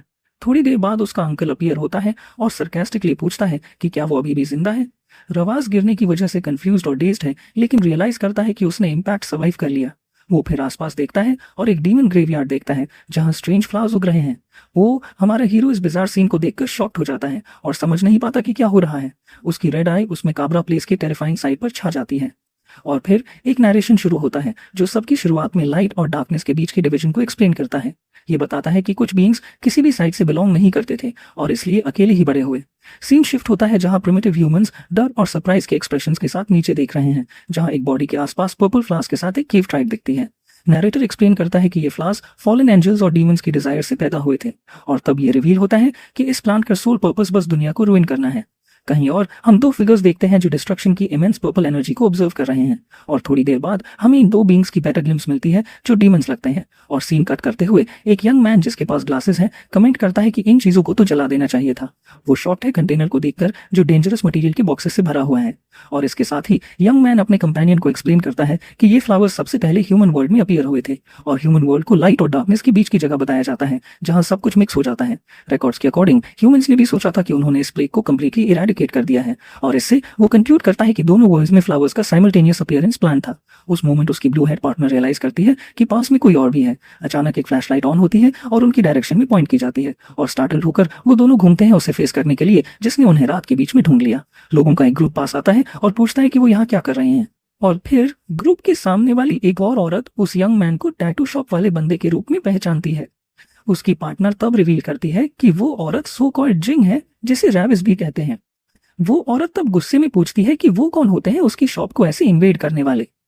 उसके क्वेश्चन को इग्नोर करते हुए यंग मैन जानना चाहता है कि क्या वो उन कंटेनर्स की रिस्पॉन्सिबल है। वो फिर एक फ्राइटनिंग क्वेश्चन पूछता है, जानना चाहता है कि क्या उसे इसके रॉ मटेरियल की जानकारी है। वो औरत मॉकिंग स्माइल के साथ पूछती है कि क्या वो उसके बिजनेस सीक्रेट्स चुराने की कोशिश कर रहा है। यंग मैन को कोई फर्क नहीं पड़ता लगता। वो कहता है कि ये उसका बिजनेस नहीं है, लेकिन उसकी आंख रेड हो जाती है और वो स्टेट करता है कि वो इसे बस इग्नोर नहीं कर सकता। वो औरत तब अपने हेंचमैन को वॉर्न करती है कि वो फिर से फेल ना हो। इसके साथ ही वो उन्हें वो ऑफर करती है जिसे वो स्पेशल रेशन कहती है, और दो ब्रूड्स यूफोरिक हो जाते हैं और पूछते हैं कि क्या वो उसे फ्री में ले सकते हैं, और वो फिर उन्हें चुप रहने और खाने को कहती है। बिना सोचे हेंचमैन फ्लावर्स को डिवावर करना शुरू कर देते हैं, और इसी बीच यंग मैन अपनी पार्टनर से छुप जाने को कहता है क्योंकि वो सिर्फ रास्ते में आएगी।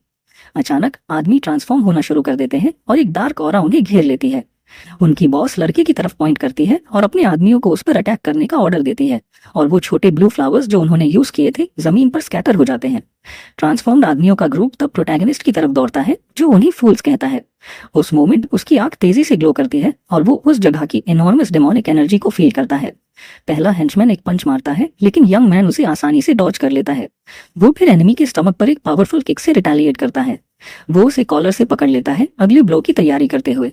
एक सीरियस और पावरफुल लुक के साथ वो अपने एडवर्सरीज को फेस करता है, और यंग मैन एक और अटैक डॉज करता है और ओपोनेंट के आर्म पर हिट करता है। मूव फिनिश करते हुए वो हेंचमैन के फेस पर एक प्रिसाइज किक मारता है। एक क्विक मूवमेंट के साथ वो एक हेंचमैन के अटैक से खुद को डिफेंड करता है। टाइम वेस्ट किए बिना वो एक और एडवर्सरी को पकड़ता है और आसानी से उसे हवा में फेंक देता है। गुस्से में यंग मैन एनिमी पर चिल्लाता है जो ब्लो के दर्द से चिल्लाता है, और इसके बाद वो उस हेंचमैन की बॉडी का यूज करके दूसरे आदमी को नीचे गिरा देता है जो उसकी तरफ दौड़ रहा था। एक ब्रूट एक पावरफुल किक से अटैक करने के लिए आगे बढ़ता है, लेकिन लड़का जमीन पर होते हुए भी उस ब्लो को डिफेंड कर लेता है। छुपकर उसका पार्टनर इस फाइट को हैरानी से देख रहा होता है। मीनवाइल हेंचमैन का बॉस बस सडिस्टिकली स्माइल करता है। एनिमीज उठते हैं, पहले से भी ज्यादा मॉन्स्ट्रस लग रहे हैं। इसके साथ वो सब एक साथ उस यंग मैन की तरफ चार्ज करते हैं। वो ब्लोज को डिफेंड करता है और रियलाइज करता है कि वो स्ट्रॉन्गर हैं, प्रोटैगनिस्ट फिर एक नया स्ट्रैटेजी सोचने के लिए रिट्रीट करने का डिसाइड करता है। वो यंग मैन ऊपर छलांग लगाता है और एक कंटेनर के टॉप पर लैंड करता है। वहां से वो एक बॉक्स के अंदर से एक पर्पल ऑब्जेक्ट निकालता है। उस आइटम को पकड़ते ही उसकी आंख एक इंटेंस पर्पल एनर्जी से ग्लो करने लगती है। फिर वो नीचे खड़े एनिमीज पर एक पर्पल डस्ट फेंकता है और इस तरह हेंचमैन उस अजीब स्मोक से खांसने और दम घुटने लगते हैं। प्रोटैगनिस्ट को भी इफेक्ट महसूस होता है, लेकिन उसे स्मेल पसंद नहीं आती। उसके बॉडी में जो डेमोनिक एनर्जी है वो उस सब्सटेंस पर वायलेंटली रिएक्ट करती है। एक हेंचमैन जमीन पर गिर जाता है, उस डस्ट के इफेक्ट से तड़पता हुआ। एनिमी की इस वीकनेस का एडवांटेज लेते हुए वो उसके फेस पर एक डायरेक्ट पंच मारता है। फिर वो अपने घुटने का यूज करके हेंचमैन को जोर से दूर फेंक देता है। ओवरवेलमिंग पावर के साथ यंग मैन दूसरे का सर जमीन में दे मारता है। एक और एडवर्सरी अपनी किस्मत ट्राई करता है, लेकिन उसके फेस पर एक स्पिनिंग किक पड़ती है। उन्हें सांस लेने का टाइम न देते हुए वो अगले पर एक एल्बो स्ट्राइक करता है। कुछ ही सेकंड्स में सारे एनिमीज जमीन पर हैं, डिफीटेड। एक हेंचमैन किक मारने की कोशिश करता है, लेकिन यंग मैन हवा में ही उसका पैर पकड़ लेता है। एक थ्रेटनिंग लुक के साथ वो बेरहमी से उस आदमी का पैर तोड़ देता है। आखिरी खड़ा हुआ हेंचमैन, वो ब्रूट, चीखता हुआ आगे चार्ज करता है, लेकिन यंग मैन उस जायंट का पंच बस एक हाथ से रोक देता है। एक क्विक और प्रिसाइज मूवमेंट से वो ओपोनेंट की बाह को ट्विस्ट कर देता है। प्रोटैगनिस्ट फिर उसे ऊपर उठाता है और अपने शोल्डर के ऊपर से फेंक देता है। उसकी आंख एक मलिशियस एनर्जी से ग्लो करती है जब वो फाइनल ब्लो के लिए प्रिपेयर करता है, और फिर अपनी पूरी स्ट्रेंथ के साथ वो उसे वायलेंटली जमीन पर पटकता है। उनका बॉस शॉक्ड है, सोच रहा है कि उसने ये सब अकेले कैसे किया। यंग मैन सर झुकाए खड़ा है और उसमें से एनर्जी स्मोक निकल रहा है।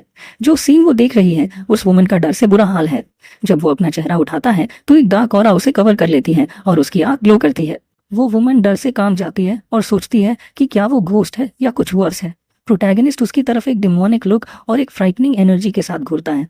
चेंजिंग सीन्स, हम एक लोन बैलरीना को स्टेज पर स्पॉटलाइट के नीचे देखते हैं और वो यंग डांसर ऑडियंस के लिए एलिगेंटली परफॉर्म करती है। एक मिस्टीरियस वॉइस बताती है कि ये यूरी है, हिज डॉटर। एक वुमन स्क्रीन पर परफॉर्मेंस देखती है और गर्ल के टैलेंट की तारीफ करती है।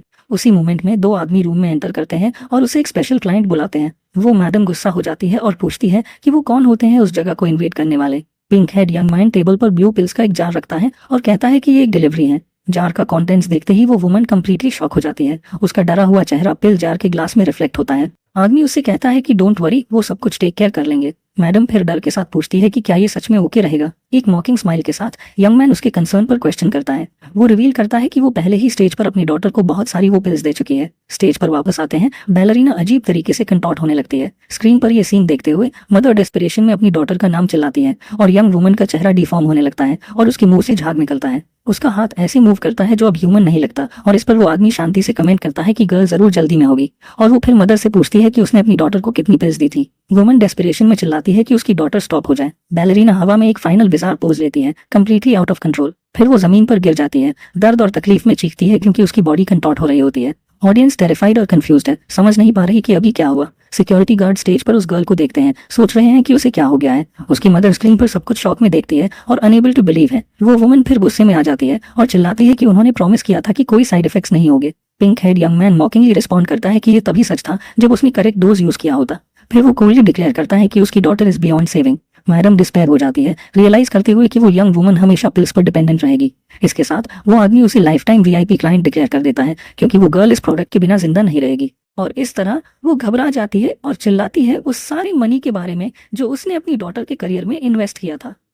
पिंक हेड गाय बस उसे अपने चेहरे पर एक सेटिस्फाइड स्माइल के साथ घूरता है। कंप्लीटली डिफीटेड वो वुमन फ्लोर पर घुटने टेक देती है, सरेंडर का साइन देते हुए। उस मोमेंट में उसका सेलफोन रिंग होता है और स्क्रीन पर जिंग नाम दिखता है। यंग मैन एक बोर्ड एक्सप्रेशन के साथ कॉल आंसर करता है और पूछता है कि उसे क्या चाहिए। On the other end of the line J is terrified और अपने बॉस यंग मूसी अपोलोजाइज करती है। प्रोटैगनिस्ट फिर फोन लेता है और पूछता है कि क्या वही है जो ये ब्लू पिल्स बनाता है। यंग मू शॉक में है और डरते हुए पूछता है कि on the other end of the line कौन है। एक सीरियस लुक के साथ यंग मैन कंफर्म करता है कि उसे आखिरकार रिस्पॉन्सिबल पर्सन मिल गया है, और प्रोटैगनिस्ट फिर कहता है कि उन्हें एक छोटी सी चैट करनी है, और वो गाय टेरिफाइड हो जाता है। एक सीरियस लुक के साथ प्रोटैगनिस्ट फोन पर कहता है कि उन्हें अर्जेंटली कहीं जाना होगा। सीन फिर रात में कुछ शिपिंग कंटेनर्स के पास एक आइसोलेटेड एरिया में शिफ्ट हो जाती है। वहां हम कई आदमियों को बेहोश देखते हैं। जब यंग मैन पूछता है कि लोग सब्सटेंसेस क्यों यूज करते हैं तो फेरी रिप्लाई करती है कि ये एरोगेंस की वजह से है। वो रिफ्लेक्ट करता है कि ह्यूमन सोचते हैं कि वो स्पेशल हैं और फेथ की कमी की वजह से वो छोटी चीजों से चिपके रहते हैं, जैसे वो पकड़ रखा है। इस पर वो छोटा क्रीचर दूर पॉइंट करती है और अपने मास्टर रैव को देखने के लिए बुलाती है। एक मेसी हेयर वाली गर्ल डेस्परेटली होकर यंग मू नाम के किसी को चिल्लाकर बुला रही है। फिर 3 गाइस अपीयर होते हैं और उनका लीडर पूछता है कि टैटू शॉप पर जो हुआ क्या वो प्रोटैगनिस्ट ने किया था। पर्पल हेड मैन फिर एक मॉकिंग फेस के साथ पास आता है और पूछता है कि क्या सूट में वो यंग मैन उसे ढूंढ रहा था, लेकिन हमारा हीरो कहता है कि उसे ट्रैश में इंटरेस्ट नहीं है और पूछता है कि उसे वो ब्लू कैंडी कहाँ से मिली। सूट में यंग मैन स्माइल के साथ कहता है कि ये ऐसी चीज नहीं है जो एक मैर ह्यूमन को मिल जाए, और सरप्राइज्ड होकर डिलिंक्वेंट दूसरे के वर्ड्स रिपीट करता है, समझ नहीं पाता कि मैर ह्यूमन से उसका क्या मतलब था। उस मोमेंट में उसे चीजें समझ आने लगती हैं और वो लड़के की आइडेंटिटी पर सस्पेक्ट करने लगता है। और सीन एक फ्लैशबैक में शिफ्ट हो जाता है, जहां हम विलन के फादर को फ्लोर पर उन चीजों के लिए भीख मांगते देखते हैं। डेस्परेशन में वो बूढ़ा आदमी अपने ही सन का पैर चाटता है, जबकि लड़का चीख रहा होता है। उसके फादर फिर एक हॉरिबल एक्सप्रेशन देते हैं, ये रिवील करते हुए कि वो इफेक्ट्स की वजह से कितने बीमार थे। ये देखकर पर्पल हेड यंग मैन सोचता है कि क्या उसका फादर अब उनके बीच नहीं रहा। वो फिर सोचता है कि उसके फादर ने बस अपनी पूरी लाइफ इन सब्सटेंसेस पर वेस्ट कर दी और पास्ट ऑन हो गए। लेकिन लड़का रियलाइज करता है कि अगर उसका फादर ऐसे चला गया तो उसके लिए थिंग्स विल गेट कॉम्प्लिकेटेड, और इसीलिए गुस्से में डिलिंक्वेंट अपने फादर की बॉडी को किक मारने लगता है, चिल्लाते हुए कि अब वो उसकी चीजें ले लेगा। फिट ऑफ रेज में यंग मैन बॉडी को असॉल्ट करता रहता है, सोचता है कि उसे सब्सटेंसेस कैसे मिलेंगे। अचानक उसके फादर की आंखें पर्पल ग्लो करती हैं, उस सन को सरप्राइज करते हुए जो उसे अटैक कर रहा था। Completely shocked purple head young man समझ नहीं पाता कि उसके फादर को क्या हो रहा है। वो बूढ़ा आदमी फिर उठता है और लड़का डरते हुए पूछता है कि क्या वो पास्ट ऑन नहीं हुए थे। एक डार्क एंटिटी उस आदमी की बॉडी से निकलता है और पूछता है कि क्या उसके जाने से उसे दुख हुआ। कुछ भी ना समझते हुए डिलिंक्वेंट पूछता है कि वो क्या था और कौन उस बात कर रहा था। तो वो शैडो क्रीचर कहता है कि अगर लड़के की सफरिंग बहुत ज्यादा है तो वो उसके फादर को वापस ला सकता है। लेकिन वो यंग मैन पागलपन से हंसने लगता है और कहता है कि वो खुश है कि उसका फादर फाइनली चला गया। और फिर वो चिल्लाता है कि उसे वो ट्रैश फादर नहीं चाहिए, बल्कि वो सब्सटेंसेस चाहिए जो उसने प्रोवाइड किए थे। ये सुनकर डार्क एंटिटी बस जवाब देता है कि वो यंग मैन की सिचुएशन समझ गया। और इस तरह वो क्रीचर फिर एक नॉइंग फ्लावर ऑफर करता है और यंग मैन को कहता है कि वो उस प्लांट को अपने फादर की बॉडी से फीड करे। यंग मैन कंफ्यूज्ड होकर फ्लावर को पकड़ता है, जबकि एंटिटी एक्सप्लेन करता है कि ये उनका पैक्ट सील कर देगा और उसे वो सब मिलेगा जो वो डिजायर करता है। डार्क वॉइस आगे वार्निंग देते हुए कहती है कि अगर कोई भी उसकी लॉयल्टी का मजाक उड़ाने या नोइंग फ्लावर को डिनाई करने आता है तो उसे उन्हें एलिमिनेट करना होगा, क्योंकि ये पैक्ट उसे हर वक्त प्रोटेक्ट करेगा। अपने चेहरे पर एक मलिशियस स्माइल लिए पर्पल हेड यंग मैन उस फ्लावर की पावर को एक्सेप्ट कर लेता है। उसका एक्सप्रेशन प्योर इंसैनिटी की स्माइल में बदल जाता है, जो दिखाता है कि उसे ये आइडिया पसंद आया। और इस तरह उस फ्लावर को, जो एक विप जैसा दिखता है, उसे यूज करते हुए वो अपने फादर की बॉडी पर यूज करने के लिए तैयार हो जाता है। और इसी के साथ फ्लैशबैक एंड होता है और हम प्रेजेंट में वापस आते हैं, जहां डिलिंक्वेंट हमारे हीरो को एक थ्रेटनिंग लुक से फेस कर रहा है। ये रिएक्शन देखकर प्रोटैगनिस्ट अज्यूम करता है कि दूसरे यंग मैन को भी कोई बिलीफ मिल गया है। पर्पल हेड वाला इस बात को कंफर्म करता है, कहता है एक ग्रेट बीइंग ने उसे लाइफ में नया चांस दिया। और जैसे ही वो ये सुनता है, प्रोटैगनिस्ट सब कुछ समझ जाता है और रियलाइज करता है कि एनिमी ने एक डीमन के साथ कॉन्ट्रैक्ट किया है। और प्रोटैगनिस्ट एक मिलिशियस लुक के साथ कहता है, it doesn't matter what trash the other put his faith in, because they are both out of luck. घायल होकर डिलिंक्वेंट सवाल करता है कि सूट वाला यंग मैन उस ग्रेट एंटिटी को इंसल्ट करने की हिम्मत कैसे करता है जिसने उसे पावर दी। और इस तरह विलेन अपने हेंचमैन को प्रोटैगनिस्ट को पकड़ने का ऑर्डर देता है और वो दोनों आदमी अटैक करने के लिए चार्ज करते हैं। छोटी फेरी पैनिक में आ जाती है और डेस्परेशन में भागने लगती है, चिल्लाती है कि ये सब फिर से हो रहा है। लेकिन हमारा हीरो सिचुएशन से बोर हो गया लगता है और कहता है कि वो इसे जल्दी खत्म करना चाहता है। पलक झपकते ही सीन चेंज हो जाता है, दिखाता है कि कुछ बहुत फास्ट हुआ। और कहीं और हम एक एम्बुलेंस को रोड पर स्पीड से जाते हुए देखते हैं। अंदर एक औरत ब्लू पिल्स की सक्सेस सेलिब्रेट कर रही है, जबकि वो एक ऐसे आदमी को अटेंड कर रही है जो बीमार पड़ गया लगता है। सिटी के दूसरे पार्ट में एक स्टूडेंट एक ऐप दिखाती है और कहती है कि ब्लू रिबन तो टोटल सक्सेस है। वो कहती है कि वीआईपी कस्टमर बेस को एक्सपैंड करना तो एक पीस ऑफ केक होगा, और वो एक सप्लायर से सब्सटेंसेस का एक और जार लेती है। फिर हम एक और यूजर को एक्सटेसी में फ्लोर पर देखते हैं। वो सोच रहा है कि क्या वो एक ग्लोबल कॉर्पोरेशन बन जाएंगे। दो गैंग मेंबर्स बात कर रहे हैं और एक कहता है कि बिग बॉस योंगयूली ऑलरेडी चाइना और जापान के लिए रूट्स ओपन कर दिए हैं। फिर वो एक यंग मैन की तरफ देखते हैं जो अपनी कंप्यूटर पर उनसे पीट करके बैठा हुआ है। चश्मे वाला लड़का चिंता से सोचता है कि उसके बनाए हुए ऐप की वजह से ये सब्सटेंसेस बहुत ज्यादा तेजी से फैल रहे हैं। सिचुएशन से टेरिफाइड होकर वो अपनी उंगली काटता है और प्लीड करता है कि प्लीज कोई ये सब रोक दे। और इस तरह फाइट पर वापस आते हुए हम देखते हैं कि एक हेंचमैन पहले ही आसानी से डिफीट हो चुका है और जमीन पर पड़ा है। वो लड़की जो पहले चिल्ला रही थी अब डर गई है जब वो सभी आदमियों को फ्लोर पर देखती है। कामली प्रोटैगनिस्ट पर्पल हेड वाले की तरफ मुड़ता है और पूछता है कि वो कब आएगा। डिलिंक्वेंट बस शांत रहता है, सीन को ऑब्जर्व करता है। जो उसने देखा उस पर बिलीव नहीं कर पा रहा। एंटिटी की आवाज फिर उसके माइंड में गूंजती है, उसे उसके पैक्ट की याद दिलाती है और उसे कहती है कि वो हर उस इंसान को एलिमिनेट करे जो नोइंग फ्लावर को डिनाई करता है। डिटर्मिन्ड होके डिलिंक्वेंट वो 3 ब्लू पिल्स निकालता है जो उसे अपने डेमोनिक मास्टर से मिली थी। वो उन्हें कंज्यूम करता है और अपनी आंखों के पर्पल ग्लो के साथ लॉर्ड बोरहेज नाम के बीइंग को लॉयल्टी की कसम खाता है। और ये देखकर वो लड़की यंग मू को वार्न करती है कि दूसरा यंग मैन कोई ऑर्डिनरी स्टूडेंट नहीं है और शायद वो इन चीज़ों का क्रिएटर हो। हमारा हीरो कंफ्यूज हो जाता है और सोचता है कि क्या वो उसके बारे में एक नए सब्सटेंस के तौर पर बात कर रही है। सडनली विलन प्रोटैगनिस्ट के पीछे अपीयर होता है, अपनी आंखों के पर्पल ग्लो के साथ अटैक करने के लिए रेडी। सरप्राइज से पकड़ा गया सूट वाले यंग मैन के पास मुश्किल से टाइम होता है कि वो एनिमी के सडन अटैक पर रिएक्ट कर सके, लेकिन एक स्विफ्ट मूव में वो खुद को प्रोटेक्ट करने के लिए डिलिंक्वेंट के पंच को ठीक टाइम पर ब्लॉक करने में मैनेज कर लेता है। पर्पल हेड वाला गिव अप नहीं करता और हाई स्पीड ब्लोज की सीक्वेंस जारी रखता है। हमारा हीरो डिफेंड करता है और रियलाइज करता है कि एनिमी फास्ट है और हेंचमैन से कम्प्लीटली डिफरेंट लेवल पर है, और इस तरह विलन उसे नॉक डाउन करता है और पूछता है कि वो खुद को डिफेंड कैसे कर सकता है और क्या उसे भी उस इंसान का ब्लेसिंग मिला है। फिर वो कन्विक्शन के साथ कहता है कि ये एंटिटी उसका गॉड है और सिर्फ उसका ही होना चाहिए। इस पर प्रोटैगनिस्ट फाइनली सिचुएशन समझ जाता है, नोइंग फ्लावर और उस अजीब स्मेल को उसके गॉड से कनेक्ट करता है। फिर वो एंटिटी का नाम रिवील करता है, स्माइल करते हुए पूछता है कि क्या वो बीहिड नहीं है। डिलिंक्वेंट शॉक हो जाता है और हैरान होता है कि सूट वाले यंग मैन को वो नाम कैसे पता चला।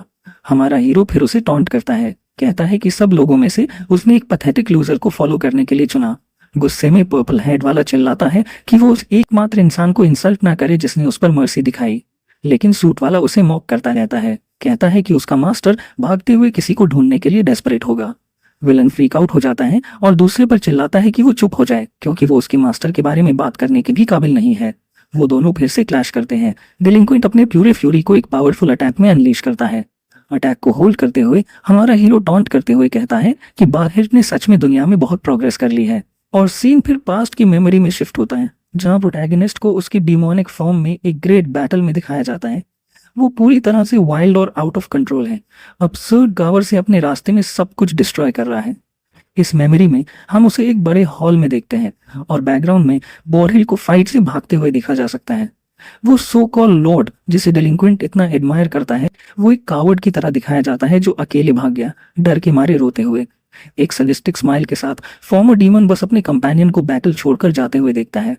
प्रेजेंट में वापस आते हुए हमारा हीरो स्माइल करता है और पूछता है कि वो रेचिड बार अब कहाँ छिपा हुआ है।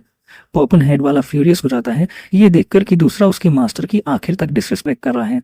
गुस्से में डिलिंक्वेंट की बॉडी ट्रांसफॉर्म होना शुरू हो जाती है जब वो पेन और पावर में चिल्लाता है, लेकिन प्रोटैगनिस्ट बस अपनी नाक बंद करता है और कंप्लेन करता है कि उसके एनिमी से कितनी हॉरिबल स्मेल आ रही है। विलन चार्ज करता है और हमारे हीरो को पकड़ लेता है, प्रॉमिस करता है कि वो हर उस इंसान को फिनिश कर देगा जो उसके लॉर्ड को इंसल्ट करेगा। फिर वो एक स्विफ्ट और ब्रूटल मूव में सूट वाले यंग मैन को गर्दन से पकड़ने में मैनेज करता है। प्योर फ्यूरी के एक्सप्रेशन के साथ डिलिंक्वेंट अपनी पूरी ताकत से प्रोटैगनिस्ट की गर्दन पर अपनी पकड़ टाइट करता है। मोमेंटम का यूज करते हुए वो उसे शोल्डर के ऊपर से मार्शल आर्ट्स मूव में फेंक देता है। प्रोटैगनिस्ट जमीन पर जोर से गिराया जाता है, ब्लो का इम्पैक्ट फील करता है। जमीन पर लेटा हुआ उसे ब्लो लगता है लेकिन वो कॉन्शियस रहता है और एनिमी को देखता रहता है। विलन का चेहरा डार्क हो जाता है और वो अपने गिरे हुए हीरो को फाइनल ब्लो देने के लिए तैयार होता है और वो ब्लू रिबन्स और अपने मास्टर की पावर का यूज करते हुए सूट वाले यंग मैन पर कंटिन्यूअसली पंच करता है। डिलिंक्वेंट डिमोनिक एनर्जी और रेज से पूरा पजेस्ड होकर दहाड़ता है। हमारा हीरो रियलाइज करता है कि दूसरे ने अपना माइंड खो दिया है और वो सच में उसे फिनिश करने की कोशिश कर रहा है। फाइट इंटेंसिफाई हो जाती है, दोनों चिल्लाते हैं जब विलन अटैक करता है और प्रोटैगनिस्ट ब्लोज सह रहा होता है। छुपी हुई स्मॉल क्रीचर डेस्परेशन में चिल्लाती है, डरती है कि उसके मास्टर रैविस को कुछ हो ना जाए, और वो रियलाइज करती है कि उसका कंपेनियन उस ह्यूमन बॉडी में अपनी लिमिट तक पहुंच गया है क्योंकि वो मार खा रहा है। और इस तरह छोटी फेरी लमेंट करती है क्योंकि अगर वो डीमन चाइल्ड में होते तो स्टोरी कुछ और होती। और इस तरह वो फ्रस्ट्रेटेड है क्योंकि वो जानती है कि अगर उसका मास्टर अपनी फुल पावर यूज कर पाता तो फाइट कब की खत्म हो चुकी होती। उधर ग्राउंड पर सूट में जो लड़का है उसे दुश्मन से लगातार ब्लोज पड़ रहे हैं। थोड़ी दूर दो डीमंस फाइट को ऑब्जर्व कर रहे हैं और कमेंट करते हैं कि वो फ्लावर्स टेस्ट सब्जेक्ट अब पूरी तरह से मर्ज हो चुका लगता है। चश्मे वाला डीमन कहता है कि अगर रैविस ऐसे ही डिफीट हो गया तो उसकी सोल हमेशा के लिए इरेज हो जाएगी। दूसरा डीमन फिर अपने कंपेनियन से पूछता है कि रैविस को दुनिया में सबसे ज्यादा क्या नापसंद है।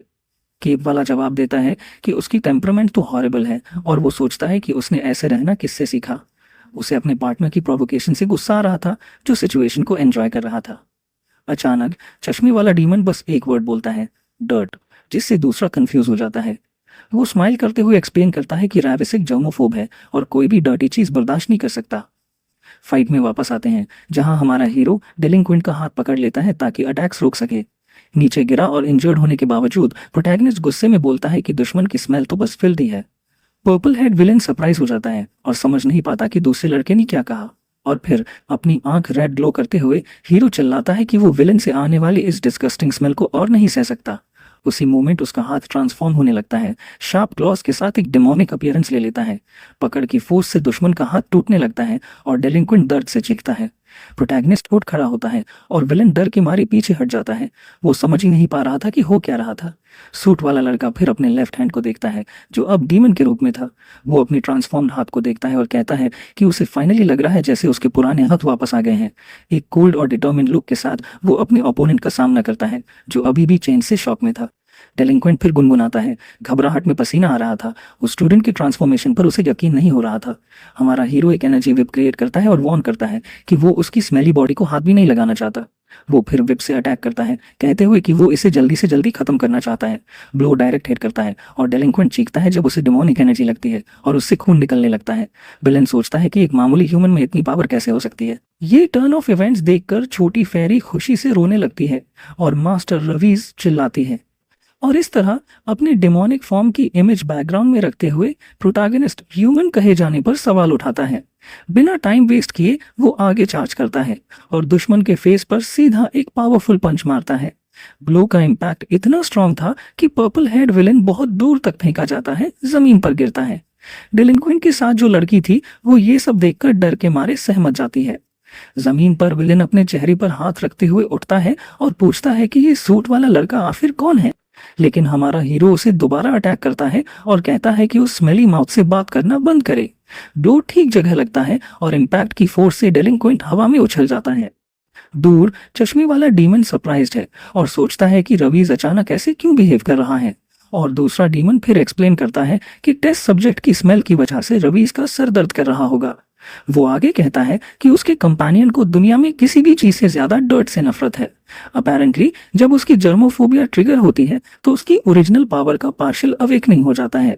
चश्मे वाला फिर सोचता है कि क्या रवीज अभी भी ह्यूमन बॉडी में अपनी ओल्ड पावर यूज कर सकता है। चश्मे वाले डीमन को डाउट है कि लड़का डेमोनिक ब्लडस्टोन के बावजूद अपनी पावर्स यूज कर पाएगा, लेकिन एक सुपीरियर बीइंग कॉन्फिडेंटली स्माइल करता है और कहता है कि रवीज कोई ऑर्डिनरी पर्सन नहीं है। अपने थ्रोन पर बैठते हुए वो बीइंग ऐड करता है कि वो यंग मैन बिल्कुल उसके जैसा है। इस पर प्रोटैगनिस्ट अपनी थर्ड आई खोलकर पूरे डिटर्मिनेशन के साथ अपने अपोनेंट का सामना करता है और इसके साथ ही पिंक हेड बुली ट्रिमेंडस फोर्स के साथ पीछे फेंका जाता है। यूनिफॉर्म में लड़का फिर गिरे हुए दुश्मन के पास जाता है और कहता है कि वो खुद को लकी समझे। और इस तरह अपनी आंख इंटेंसली ग्लो करते हुए वो कहता है कि उसे किसी की लाइफ नहीं लेनी चाहिए थी इस बॉडी से। ओपोनेंट को यकीन नहीं होता और वो चिल्लाता है कि ये इम्पॉसिबल है क्योंकि उसे मास्टर की पावर से ब्लेस किया गया था। कोई अटेंशन ना देते हुए हमारा हीरो उसे उसकी शर्ट की कॉलर से जमीन से उठा लेता है। डेस्परेट दुश्मन अपने मास्टर से और पावर के लिए भीख मांगने लगता है, लेकिन सूट वाला यंग मैन उसका हाथ जोर से पकड़ता है और कहता है कि कोई आइडियाज ना लाए। वो फिर अटैक करने की तैयारी करता है, कहते हुए कि वो इसे ओवरडू किए बिना फिनिश कर देगा। एक क्विक स्टेप के साथ लड़का अपने अपोनेंट की तरफ बढ़ता है और फिर दुश्मन के फेस पर एक डेवास्टेटिंग पंच मारता है। उसकी आंखों में उस मूवमेंट की पूरी कंसंट्रेशन और फ्यूरी दिख रही थी। ब्लो का इम्पैक्ट इतना स्ट्रांग था कि उस बुली का फेस इंस्टेंटली अंदर की तरफ धंस गया। अपने दूसरे हाथ से वो उस लड़के की रिस्ट को मजबूती से पकड़ता है ताकि वो भाग न सके। रिजल्ट ये होता है कि दुश्मन पूरी तरह से डिसफिगर्ड फेस के साथ दीवार के खिलाफ अनकॉन्शियस पड़ा था। अटैक रिसीव करने के बाद यंग मैन का चेहरा काफी खराब कंडीशन में था। इतने कियोस के बाद प्रोटैगनिस्ट फाइनली सुकून की सांस लेता है। वो फिर अपनी नाक कवर करता है और कहता है कि बुरी स्मेल फाइनली कम होने लगी है। एक दूसरे सीन में एक प्रोग्रामर अपने मॉनिटर को देखता है और कहता है that's not what he expected. चश्मे वाला यंग मैन जो रिजल्ट्स ग्राफ में दिख रहे थे उन्हें देखकर शॉक था। उसे फिर अपने स्कूल डेज याद आते हैं जहां ऐसे जगह रिलेशनशिप्स बनते थे जहां कोई एस्केप नहीं था और सरवाइव करने के लिए और टारगेट ना बनने के लिए तुम्हें उसे पसंद करने का नाटक करना पड़ता था जिसे तुम पसंद नहीं करते थे। कभी कभी किसी से नफरत करने का नाटक करना जरूरी था, सिर्फ लोगों को वो ढूंढने में हेल्प करने के लिए जिनकी उन्हें जरूरत थी। ग्रे हेड यंग मैन अपने हाई स्कूल डेज को रिकॉल करता है। प्रेजेंट में वापस आकर वो गुस्से में चिल्लाता है कि उसने अपना प्रोग्राम इस तरह यूज होने के लिए नहीं बनाया था। रेत से भरा हुआ लड़का अपने कीबोर्ड पर फ्रैंटिकली टाइप करना शुरू करता है। कंप्यूटर स्क्रीन पर several lines of code endlessly appear होने लगती हैं। तभी उसे रियलाइज होता है कि उसे कोई देख रहा है और वो सोचता है कि उसके प्रोग्राम में ये किस तरह का एरर है। चश्मे वाला यंग मैन जल्दी करता है क्योंकि उसे इस प्रॉब्लम को जल्दी से जल्दी सॉल्व करना था। वो फिर एक चेयर उठाता है और उसे लॉक करने की कोशिश में डोर की तरफ दौड़ता है। चेयर से यंग मैन हैंडल को जैम कर देता है और डोर को खुलने से रोकता है। बाहर के आदमी गुस्से में आ जाते हैं और लड़के को तुरंत डोर खोलने का ऑर्डर देते हैं। प्रोग्रामर शाउट्स को इग्नोर करता है और ऐप को परमानेंटली डिलीट करने के लिए कंप्यूटर पर वापस आता है और वो रिक्वेस्ट करता है कि प्रोसेस जल्दी हो जाए, इससे पहले कि वो लोग रूम में घुस जाए। पेशेंस खोकर एक आदमी एक ऑब्जेक्ट फेंकता है और रूम्स को अलग करने वाला ग्लास तोड़ देता है। ग्रुप फिर टूटे हुए ग्लास के बीच से जंप करके लड़के को पकड़ने के लिए रूम में इन्वेट करता है। एक इंट्रूडर उसे शर्ट से पकड़ता है और पूछता है कि वो क्या कर रहा है। जैसे ही उसे पीटा जा रहा था, प्रोग्राम डिलीट होता रहता है और हेंचमैन को रियलाइज होता है कि उसने तो एक्चुअली उसे अनइंस्टॉल कर दिया है। हेंचमैन पैनिक करते हैं और चिल्लाते हैं कि रुक जाओ, क्योंकि अगर बॉस आ गया तो सब मुश्किल में पड़ जाएंगे। फ्लोर पर पड़ा हुआ प्रोग्रामर सोचता है कि उसे बस तब तक होल्ड करना है जब तक आप डिलीट ना हो जाए। इस डिटर्मिनेशन के साथ वो खुद को डिफेंड करने के लिए जमीन से ग्लास का एक शार्ड उठाता है और उस शार्ट का यूज करके यंग मैन खुद को टारगेट करने वाले एक अटैकर की लेग को इंजर करने में मैनेज करता है। इस डिस्ट्रैक्शन का फायदा उठाकर यंग मैन उठता है और रूम में इधर उधर दौड़ता है ताकि एस्केप का रास्ता ढूंढ सके। फिर उसे एक फायर एक्सटिंग्विशर दिखता है और वो उसे उठा लेता है। चेहरे पर फ्यूरियस एक्सप्रेशन था और उस ऑब्जेक्ट को थग्स पर पॉइंट करता है। वो चिल्लाता है कि this belongs to him and they won't touch it. उसी मोमेंट वो एक्सटिंग्विशर डिस्चार्ज कर देता है। पूरा रूम स्मोक से भर जाता है और वो आदमी अंधे हो जाते हैं। तभी मॉनिटर पर ऐप की डिलीशन बार ऑलमोस्ट कंप्लीट हो चुकी थी। एक लास्ट एफर्ट के साथ बार फाइनली फिल हो जाती है और प्रोग्राम सक्सेसफुली डिलीट हो जाता है। आंखों में आंसू लिए लड़का रिलीफ में सेलिब्रेट करता है। उसने फाइनली अपना गोल अचीव कर लिया था। लेकिन स्मोक से एक हेंचमैन निकलता है और गुस्से में उसे पकड़ लेता है। उसके किए पर बहुत फ्यूरियस था। उस ठग ने यंग मैन के फेस पर एक हार्ड पंच मारा जो टाइम पर डिफेंड नहीं कर पाया। उसे नॉकडाउन करने के बाद उस आदमी ने दूसरों को ऑर्डर दिया कि लड़के को बांध दो ताकि वो भाग ना पाए। स्मोक के बीच में बाकी अकम्प्लिसेस ने ऑर्डर मान लिया, भले ही वो जोर से खांस रहे थे और चोक हो रहे थे। यंग प्रोग्रामर को सांस लेने में स्ट्रगल हो रहा था और उसमें कोई स्ट्रेंथ नहीं बची थी। वो रोने लगा, ये सोचकर कि एंड में बस यही वो कर सकता था और यही उसका एंड था। थग्स का लीडर उसे गुस्से और कंटेम्प्ट से देखा और उस यंग मैन को कर्स किया उस सारे ट्रबल के लिए जो उसने कॉज किया था।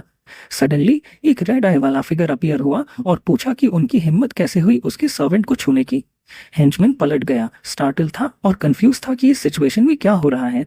अचानक से उस हेंचमैन के पीछे एक हैंड अपीयर हुआ जो प्रेजेंस से घबराकर पलट गया। इस पर बाकी अकम्प्लिसेस फिर से खांसने लगे और उनमें से एक को बिना वार्निंग के नेक से पकड़ लिया गया। उन्होंने उस मिस्टीरियस फिगर को पहचान लिया और उसे सांजिन कहकर बुलाया। पूरी तरह से सरप्राइज थे। प्रोटैगनिस्ट ने उस गैंग लीडर का सिर पकड़ा हुआ था जो उसके फ्रेंड को चोक कर रहा था। बाकी दो लोग उस सीन से टेरिफाइड थे और अपने बॉस का नाम चिल्ला रहे थे। अपनी रेड आई ग्लो करते हुए उसने बाकी थग्स पर बिना मर्जी के चार्ज कर दिया और यूनिफॉर्म में उस यंग मैन ने इम्प्रेसिव स्पीड से सब पर अटैक किया और उन्हें डिफीट कर दिया। और वो दो हेंचमैन हवा में फेंक दिए गए और जमीन पर गिर गए, पूरी तरह से डिफीटेड थे। फिर उसने गुस्से में कहा कि वो किसी को भी वो नहीं लेने देगा जो उसका है, भले ही उसे जाना पड़े। फ्लोर पर पड़ा हुआ प्रोग्रामर ने अपने फ्रेंड का नाम वीक और टायर्ड वॉइस में पुकारा। एक मेमोरी शुरू होती है और हम देखते हैं कि दो दोस्त स्कूल में बैठकर बात कर रहे हैं। चश्मे वाला लड़का वो ऐप दिखाता है जो वो लोगों से कम्युनिकेट करने के लिए डेवलप कर रहा है और उसका फ्रेंड इम्प्रेस हो जाता है और कहता है कि इट्स अमेजिंग कि उसने ऐसी कोई चीज क्रिएट की। फिर वो एक रेड अलार्म बटन की तरफ पॉइंट करता है और पूछता है कि ये किस लिए है। यंग प्रोग्रामर एक्सप्लेन करता है कि जब उसे गैंग ने पकड़ लिया था तब वो हेल्प नहीं कर पाया, इस बात का उसे बुरा लगा था। वो आगे बताता है कि वो उसे ढूंढ नहीं पाया था और इसीलिए उसने ये फीचर ऐड किया। ये फीचर लोकेशन सिर्फ डेजिग्नेटेड फ्रेंड्स को भेजता है अगर दोबारा कुछ होता है तो। और वो grey head young man promise करता है कि नो मैटर व्हाट हैपेंस वो अपने फ्रेंड की हेल्प के लिए जरूर जाएगा। प्रोटैगनिस्ट एक जेंटल स्माइल देता है अपने फ्रेंड की काइंडनेस और कंसर्न देखकर और वो उसे थैंक्स करता है और कहता है कि वो भी ऐप डाउनलोड कर लेगा। प्रेजेंट में वापस आकर जब वो दोनों पार्क में बैठे हैं, प्रोग्रामर आंखों में आंसू लेकर अपने फ्रेंड का नाम पुकारता है। तो प्रोटैगनिस्ट अपना फोन ऐप के साथ दिखाता है और पूछता है कि क्या उसने ही सिग्नल भेजा था। एक चोक्ड वॉइस में ग्रे हेड लड़का कंफर्म करता है कि उसके दोस्त को हेल्प रिक्वेस्ट मिल गई। फोन स्क्रीन पर कम्युनिकेशन ऐप ग्लो करता है, ये दिखाते हुए कि अलर्ट रिसीव हो गया था। यंग मैन ग्रेटिट्यूड के साथ रोता है और अपने फ्रेंड को डीपली थैंक्स करता है उस सिचुएशन से बचाने के लिए आने के लिए। फिर वो अपने सेवियर के लिए रिस्पेक्ट और ग्रेटिट्यूड के साइन के रूप में फ्लोर पर घुटने टेक देता है। और कहीं और एक लड़की को एक एली से घसीटा जा रहा है। वो एनिमी की स्ट्रेंथ के बारे में सोच रही है। एक ब्लू हेड डीमन उसे टाइटली पकड़े हुए है और उसे चुप रहने को कहती है क्योंकि वो बहुत नॉइज कर रही है। वो डीमन गर्ल फिर प्रोटैगनिस्ट और उसकी फ्रेंड को अप्रोच करते हुए देखती है और अपने लॉर्ड को बुलाती है। प्रिजनर डर जाती है और डीमन से कहती है कि उन्हें जाने दें क्योंकि उनकी अब जरूरत नहीं है। यूनिफॉर्म में यंग मैन कमेंट करता है कि लगता है उनके पास जितने भी नोइंग फ्लॉज थे वो सब चले गए। मीनवाइल एक फॉरेस्ट में एक मैसिव फायर सब कुछ कंज्यूम कर रही है और फायर फाइटर्स और पुलिस सीन पर पहुंचते हैं और कहते हैं कि फायर अभी तक फैली नहीं है और वो इसे कंटेन कर लेंगे। इमरजेंसी टीम फायर बुझाने की तैयारी करती है बट लोकेशन पर कुछ स्ट्रेंज नोटिस करती है और वो फायर के पास जमीन पर पड़े हुए कई लोगों को पाते हैं और देखने के लिए आगे बढ़ते हैं। एक पुलिस ऑफिसर उन लोगों को पहचान लेता है और शॉक हो जाता है कि वो कौन है। ये वो ऑरेंज हेड बुली था जिसे प्रोटैगनिस्ट ने पहले डिफीट किया था। वो अनकॉन्शियस पड़ा हुआ है।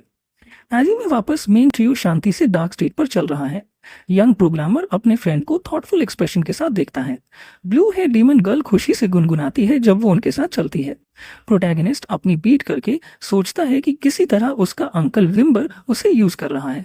एक डिटर्मिन लुक के साथ वो वार्न करता है कि I won't let this light when I return. और कहीं और कोई उस ग्रे हेड यंग मैन से पूछता है कि क्या उसे हॉस्पिटल जाने की जरूरत नहीं है। एक रूम के अंदर प्रोग्रामर रिप्लाई करता है कि उसे जरूरत नहीं है as it would be annoying. और फिर मिनो अपने फ्रेंड को थैंक्स करता है और कहता है कि उसने एक्सपेक्ट नहीं किया था कि वो एक्चुअली शो अप करेगा। यूनिफॉर्म में यंग मैन एक पल के लिए सोचता है और जो हुआ उसके बारे में रिस्पॉन्ड करता है। उसी वक्त डीमन गर्ल अपने मास्टर का मुंह बंद कर देती है सो ही डजंट से एनीथिंग। फिर वो पास आती है और पूछती है कि क्या वो सच में ये कहने वाला था कि ये जस्ट अ कोइंसिडेंस था।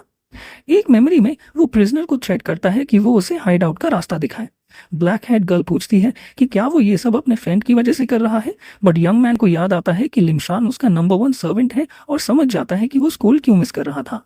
प्रिजनर कंफ्यूज्ड है और उसके एक्शंस के पीछे का रियल रीजन नहीं समझ पाती। उस वक्त लड़के का फोन वाइब्रेट होता है और डेंजर अलर्ट दिखाता है। रूम में वापस ब्लू हेड डीमन उसे ह्यूमन रिलेशनशिप्स के बारे में स्कोल्ड करती है एक बोर्ड एक्सप्रेशन के साथ। वो उसकी बात सुनता है जब वो पूछती है कि क्या वो डीमन रैन वापस जा रहा है और फिर वो प्रोग्रामर की तरफ पॉइंट करती है जो अपने फ्रेंड को ऐसे देख रहा था जैसे वो कोई हीरो हो। मिनो तब पूछता है कि ये लड़की कौन है और प्रोटैगनिस्ट उसे अपनी सबऑर्डिनेट स्ट्रीट के रूप में इंट्रोड्यूस करता है। चश्मे वाला लड़का सबऑर्डिनेट शब्द से शॉक्ड हो जाता है और सोचना शुरू कर देता है। फिर वो अपने फ्रेंड के सडन चेंज और स्ट्रेंज क्लोथ्स वाली लड़की के बारे में पूछता है। थोड़े डर के साथ प्रोग्रामर हकलाना शुरू करता है और पूछता है कि क्या वो नहीं है जो वो दिखता है। हम देखते हैं कि ग्रीन हेड लड़का वरीड है, सोच रहा है कि उसके फ्रेंड ने कोई इविल ऑर्गेनाइजेशन ज्वाइन कर ली है। प्रोटैगनिस्ट फिर सोचता है कि उसके सर्वेंट को बहुत लोग टारगेट करेंगे तो वो अब और झूठ नहीं बोल सकता और फिर वो रिवील करता है कि वो राविस बिंदा है और that he is the son of the great demon king from the underworld. इस रेवलेशन से उसका फ्रेंड पूरी तरह से स्पीचलेस और उस इंफॉर्मेशन से शॉक्ड रह जाता है और इसलिए डीमन प्रिंस फिर कहता है कि जब से उसे सच पता चल गया है तो उसे उसके काम में हेल्प करनी पड़ेगी। चश्मे वाला लड़का बिलीव नहीं करता और क्वेश्चन करता है कि ये किस तरह का नॉनसेंस है about being the demon king son. Explanation के बाद भी वो अपने फ्रेंड को सस्पिशियस एक्सप्रेशन के साथ देखता रहता है बट सडनली एक कैट उस पर जंप करती है स्केरिंग हिम और वो चिल्लाने लगता है कि ये क्या है। राविस फाइट से टायर्ड होकर स्ट्रीट नाम की कैट को बोलता है कि वो उसके कंपेनियन को सब कुछ एक्सप्लेन करे। उस वक्त कैट बोलना शुरू करती है और चश्मे वाले यंग मैन से कहती है कि ध्यान से सुनो। ये रियलाइज करके कि एक कैट बात कर रही थी, यंग मैन पैनिक हो जाता है और डेस्परेशन में चिल्लाना शुरू कर देता है। शॉक इतना बड़ा था कि ऐसा लग रहा था जैसे लड़के की सोल उसकी बॉडी छोड़ रही हो। मीनवाइल कहीं और हम देखते हैं कि वो गाइस जिन्हें पहले पीटा गया था वो भागने की तैयारी कर रहे हैं और उनमें से एक कहता है कि उन्होंने सब कुछ जला दिया और वो स्प्लिट अप होने वाले हैं जबकि दूसरा बैडली इंजर्ड है।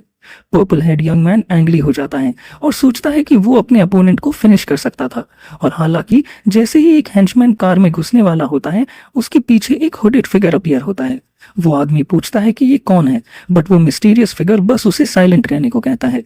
उसके फोरहेड पर एक सिंपल टच से हुडेड फिगर उस आदमी को इंस्टेंटली पास आउट कर देता है। थोड़ी देर बाद मिस्टीरियस गाय उस हेंचमैन को जमीन पर छोड़ देता है और पुलिस कार के बगल में खड़ा हो जाता है। फिर वो इंजर्ड लड़की के पास जाता है और कहता है कि पुअर गाय काफी मिजरेबल लग रहा है। पर्पल हेड लड़का लॉर्ड बैम्बी का नाम चिल्लाता है और वाव करता है कि वो उस रेच को फिनिश करेगा जिसने उसे डिफीट किया। हुडेड फिगर फिर अपना हाथ बढ़ाता है और उसे कहीं और जाकर बात करने के लिए इनवाइट करता है। दूर हम कुछ फायर फाइटर्स और पुलिस ऑफिसर्स को फाइट और फायर के सीन पर देखते हैं। एक पुलिस ऑफिसर एक पैकेज पकड़े हुए है और सोचती है कि डीलर्स को किसने पकड़ा। उसे रियलाइज होता है कि वो कैंडी शेप्ड सब्सटेंस तो मिनिस्ट्री ऑफ फूड सेफ्टी से अप्रूव्ड था। ये जानकर वो लेडी गुस्से से भर जाती है कि ये सब्सटेंस तो ऑलरेडी यंग स्टूडेंट्स के बीच फैल चुका है। उसी मोमेंट उसे एक आवाज सुनाई देती है और वो देखती है कि एक हेंचमैन हेडेक के साथ उठ रहा है। ऑफिसर डिटेक्टिव चा की हेल्प करने दौड़ती है और वो उसे पहले कार चेक करने को कहता है। व्हीकल के अंदर देखते ही ऑफिसर जो देखती है उससे पूरी तरह शॉक्ड हो जाती है। फिर वो गुस्से से चिल्लाती है, पूछती है कि वो कमीना आखिर गया कहाँ, और सीन फिर रात में जंगल के बीच एक बड़ी बिल्डिंग पर शिफ्ट हो जाता है।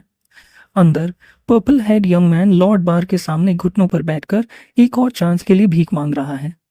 यंग मैन चिल्लाता है कि अगर उसका मास्टर उसे और सब्सटेंस देगा तो वो पक्का अपने एनिमी को हरा देगा। लेकिन लॉर्ड उसकी रिक्वेस्ट को इग्नोर करता है और पूछता है कि क्या लड़के को पता है कि उसने जो फ्लावर्स जला दिए वो कितने वैल्यूएबल थे। उसके हाथ में पकड़ा हुआ फ्लावर अजीब पर्पल ग्लो और कुछ एनर्जी टेंटिकल्स निकाल रहा है। हम देखते हैं कि वो जगह ऐसे ही लोगों से भरी है जिन पर ये सेम फ्लावर्स उग रहे हैं। वो हुडेड बीइंग अपने प्रेशियस फ्लावर्स पर हाथ फेरते हुए कहता है कि one should never trust humans, मगर लड़का इंसिस्ट करता है और एक और चांस के लिए बैक करता रहता है। प्रॉमिस करता है कि वो अपना मिशन कंप्लीट करेगा। लॉर्ड बार अपने सर्वेंट की इंसिस्टेंस से अनॉय हो जाता है और उसका एक्सप्रेशन बदल जाता है और बिना किसी सेकंड थॉट के वो हॉर्न्ड बीइंग उस पर्पल हेड बॉय पर अटैक कर देता है, उसकी फेलियर के लिए उसे पनिश करने के लिए। लड़का दर्द से चीखता है क्योंकि उसकी आंखों से वायलेंटली पर्पल फ्लावर्स निकलने लगते हैं। फ्लोर पर लेटा हुआ वो एगनी में तड़पता है, अपनी आंखों के बारे में चिल्ला रहा है, जबकि उसका मास्टर उसे ठंडक से देखता है। लॉर्ड बार फिर क्वेश्चन करता है कि क्या उसे वो ब्लड ओथ याद है जो उसने उनसे किया था, और फिर वो अपने सर्वेंट से कहता है कि अब उसके बॉडी पर जो फ्लावर्स उग रहे हैं उनके साथ अपनी फाइनल लॉयल्टी प्रूव करे। और सीन कट होता है सिटी के दूसरे पार्ट में रात के वक्त एक एली में, जहाँ एक नया सेटिंग दिखता है। वहाँ हम एक लड़की को डेस्परेशन में एक कैबिनेट सर्च करते हुए देखते हैं। कहती है कि उसे सर्वाइव करना है। जब वो कंप्लेन करती है कि उसे वो चीज नहीं मिल रही तो उसके पीछे एक स्ट्रेंज मैन अपीयर होता है। फिर वो लेडी मुड़ती है और कहती है कि वो ऑफिस गई थी पर पुलिस ऑलरेडी वहां थी। बिजार स्माइल वाला यंग मैन एक नाइफ पकड़ता है और कहता है कि वो जस्ट इन केस आया था और उसे ढूंढ लिया। वो डर जाती है और पूछती है कि वो कौन है और इस वक्त यहाँ क्यों प्रॉब्लम क्रिएट कर रहा है। आदमी फिर अपने फोरहेड की तरफ पॉइंट करता है और उसे और ब्लू रिबन देने को कहता है। ब्लैक हेड गर्ल उसे क्रेजी कहती है और पूछती है कि उसने खुद कितना सब्सटेंस यूज कर लिया है। फिर वो साइड में देखती है और जमीन पर कुछ वुडन स्टिक्स को पॉसिबल वेपन के तौर पर देखती है। बिना किसी हेजिटेशन के वो लड़की स्टिक्स पकड़ती है और अननोन इंट्रूडर पर अटैक करने के प्रिपेयर हो जाती है। वो उस पर चार्ज करती है लेकिन आदमी उसका अटैक सिर्फ एक हाथ से रोकने में मैनेज करता है।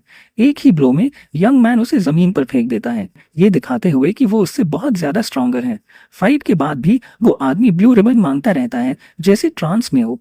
सडनली उसमें से एक मॉन्स्ट्रस और गिजार इमेज इमर्ज होती है जब वो सब्सटेंस के लिए चीखता है। लड़की के जमीन पर होने का एडवांटेज उठाते हुए वो आदमी अपने नाइफ से उस पर अटैक करता है। इंजर्ड और रोती हुई वो लेडी थक कर कहती है कि वो नहीं चाहती कि उसकी लाइफ ऐसे एंड हो, पर सडनली उस आदमी की बॉडी डार्क और पर्पल एनर्जी से कवर हो जाती है जो उसे कंप्लीटली कंज्यूम कर लेती है। फ्लोर पर पड़ी लड़की डर से देखती है जब यंग मैन इस मिस्टीरियस ओरा से पूरी तरह घिर जाता है और स्मोक के अंदर से एक ब्लॉन्ड डीमन निकलता है जो कहता है कि अगर ऐसा हुआ तो राविस उसे और ज्यादा हेट करेगा। इंजर्ड वुमन फिर पूछती है कि वो कौन है और डेस्परेशन में उससे रिक्वेस्ट करती है कि उसे इस सिचुएशन से सेव करे, और अपने फेस पर स्माइल के साथ केप में वो बीइंग कहता है कि उसके पास उतनी स्ट्रेंथ नहीं है और उसे अपनी फेट एक्सेप्ट करनी होगी।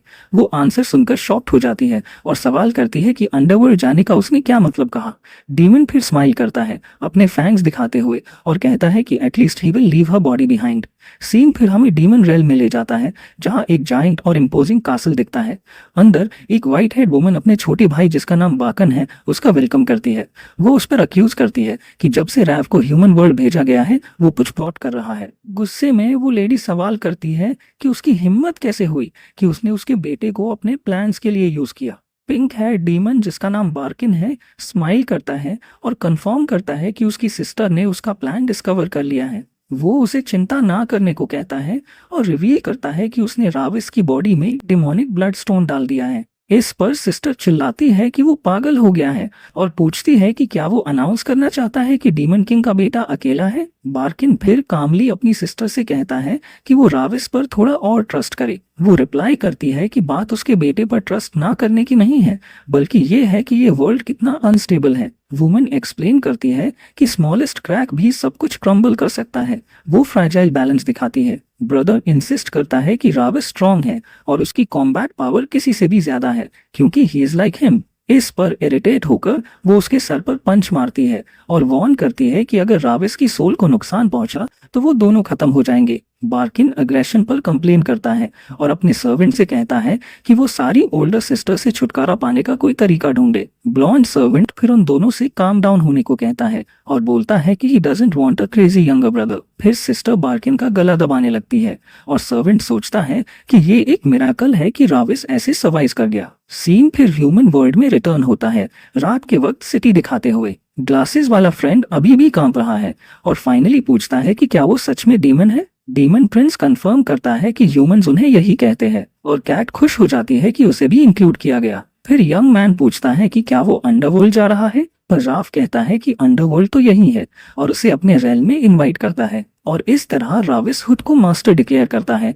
पर ग्लासेस वाला यंग मैन प्रोटेक्शन रिफ्यूज करता है और कहता है कि वो नहीं जाना चाहता। डीमन प्रिंस फिर उसे थ्रेटन करता है, कहता है कि अगर उसने रिफ्यूज किया तो वो बैम्बी की आंखें निकाल देगा। थ्रेट के बाद रूम का एटमॉस्फेयर टेंस हो जाता है जैसे ही उनके बीच कॉन्वर्सेशन चलती रहती है। ग्रीन हेड बॉय फिर हिम्मत जुटाता है और पूछता है कि रियल मिन्हो को क्या हुआ। कैट एक्सप्लेन करती है कि ओरिजिनल मिन्हो तो ऑलरेडी फेडेड टू डिपार्ट हो चुका था और सिर्फ ऐसी बॉडीज ही यूज हो सकती हैं। उसका फ्रेंड ये सुनकर शॉक्ड और दुखी हो जाता है और सोचता है कि ये क्यों हुआ। राविस उसे कहता है कि सैड मत हो क्योंकि वो कुछ डेकेड्स में डीमन रेल में मिलेंगे।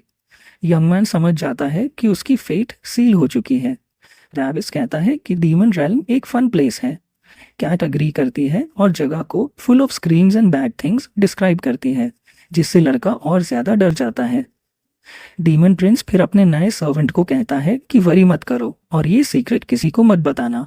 फ्यू ऑप्शंस में रोते हुए ग्लासेस वाला लड़का बस अग्रीमेंट में नोट करता है। राविस कहता है कि उसकी बॉडी हर्ट कर रही है और वो जा रहा है तो कैट चीयरफुली गुड बाय कहती है ताकि वो साथ में जा सके। फिर हम वो बिल्डिंग देखते हैं जहां डीमन प्रिंस रहता है। रात में कुछ लाइट्स ऑन है। घर में उसके सिर में शार्प हेडेक हो रहा है और वो सोचता है कि क्या उसने स्टोन की पावर ज्यादा यूज कर ली। सडनली एक लड़की अपने ब्रदर के लिए बर्थडे केक लेकर ओवरजॉयड होके अपीयर होती है। वो पार्टी से कंफ्यूज हो जाता है और यंग वुमन एक्सप्लेन करती है कि उसने ये केक उनकी मदर के साथ बनाया है। फिर वो उसे पार्टी हैट पहनाती है और कहती है कि उनके पेरेंट्स जल्द ही आ रहे हैं। और फिर यंग वुमन उसको खींचकर एक बर्थडे सेल्फी के लिए ले जाती है ताकि इस मोमेंट को सेलिब्रेट कर सके। उसी मोमेंट वो नोटिस करती है कि उसकी ब्रदर के फेस पर एक ब्रूज है। वो झूठ बोलता है, कहता है कि उसने एक ओल्ड लेडी की हेल्प की थी। वो सोचती है कि उसने कुछ अननेसेसरी किया। डीमन प्रिंस को यह स्ट्रेंज लगता है कि वो दूसरों की हेल्प करती है even without having the strength for it. फिर वो उसे केक का एक पीस ऑफर करती है और कहती है कि उसे भूख लगी होगी।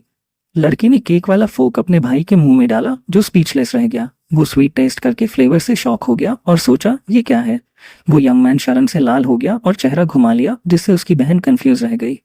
और सीन शिफ्ट हुआ जहां लड़के का फादर चिल्ला रहा था और ऑर्डर दे रहा था कि पता लगाओ किसने उस पर एग्स फेंके। प्रोटेक्ट न किए जाने पर गुस्से में आकर उसने सबके सामने अपनी एक सबऑर्डिनेट पर असॉल्ट किया। यंगस्टर्स की मदर ने फिर अपने हस्बैंड को शांत करने की कोशिश की जो पूरी तरह आउट ऑफ हिज माइंड लग रहा था, लेकिन वो आदमी चिल्लाया कि उसे छोड़ दे और उसे जोर से धक्का देकर हटा दिया। तब लड़की ने अपने फादर को रोकने को कहा और बोला कि मदर की कोई गलती नहीं है। आदमी घूमा और देखा कि उसके बच्चे बर्थडे केक के साथ सेलिब्रेट कर रहे हैं। वो फ्यूरियस हो गया और सवाल किया कि जब उस पर एग्स से अटैक हुआ है तो ये लोग केक कैसे खा सकते हैं। फादर अपनी बेटी की तरफ बढ़ा, कहते हुए कि शी इज अनबिलीवेबल, और एक ही ब्लो में उसने केक डिस्ट्रॉय कर दिया और चिल्लाया कि अगर वो उनका रियल फादर होता तो ऐसा कुछ नहीं होता। बात वहां से शुरू हुई जब एक बर्थडे केक फेंका गया और दीवार से टकराकर टूट गया। लड़के की मदर ने फिर अपने हस्बैंड को रुकने को कहा क्योंकि ये उनके बेटे का बर्थडे था, लेकिन सूट पहने उस आदमी को इस टाइम सेलिब्रेशन की कोई परवाह नहीं थी। बर्थडे बॉय अपने फादर को टोटल कंटेम्प्ट गुस्से के एक्सप्रेशन से घूर रहा था। उस पल उसका फादर फ्यूरियस हो गया और उस पर थ्रेटनिंग लुक से घूर कर देखा। वो बुजुर्ग आदमी फिर पीठ घुमा लेता है और लड़का सोचता है कि ये घर कितना सफोकेटिंग है। इसके बाद उसका फादर सिंपली रूम से निकल गया और दरवाजा बहुत जोर से स्लैम किया। प्रोटैगनिस्ट ने किचन में मची गड़बड़ी और फ्लोर पर पूरी तरह से डिस्ट्रॉय हो चुके अपने केक को देखा। अचानक एक पर्पल ऑरा उसे घेर लेता है जब वो सोचता है कि किसने हिम्मत की मेरे चीज को हाथ लगाने की। बैकग्राउंड में उसकी मदर छोटी बहन को गले लगाकर रो रही थी और इस सिचुएशन के लिए अपोलोजाइज कर रही थी। ब्लैक हेड यंग मैन बस दूर से अपने फैमिली के इस सैड सीन को ऑब्जर्व करता है। अपनी आंखों के ग्लो के साथ उसने अपने फादर को सुपर एरोगेंट एंड रेचिड ह्यूमन कहा और सीन फिर एक खूबसूरत सनसेट के दौरान एक बड़ी कमर्शियल बिल्डिंग में शिफ्ट हो जाता है। ऑफिस के अंदर एक फ्यूरियस बॉस कंप्लेन करता है कि वॉन्ग मू नाम का कोई इंसान गायब हो गया है। एग्जीक्यूटिव अपना गुस्सा निकालता रहता है, कहते हुए कि उसे सिर्फ एक पिक्चर लेने के लिए भी एक पॉलिटिशियन को पे करना पड़ता है, और उसका सबॉर्डिनेट उसे अश्योर करता है कि वो मिसिंग आदमी को ढूंढने के लिए अपना बेस्ट करेगा। बॉस अभी भी कंप्लेन कर रहा था कि कंपनी की पॉपुलैरिटी बढ़ाने के लिए उसे खुद को हम्बल करना पड़ रहा था। तभी एक और एम्प्लॉय दौड़ कर आता है और कहता है कि मीना का एक वीडियो वायरल हो रहा है। उसने बॉस को एक टैबलेट दिया और कहा कि खुद देख लो कि ये क्या है। वीडियो में एक लड़की एक स्ट्रीट फाइट को फिल्म कर रही है और अग्रेसर्स को रोकने के लिए चिल्ला रही है। वीडियो में वो औरत फिर अग्रेसर पर चिल्लाती है, पूछती है कि वो एक ओल्ड लेडी के साथ बुरा व्यवहार क्यों कर रहा है।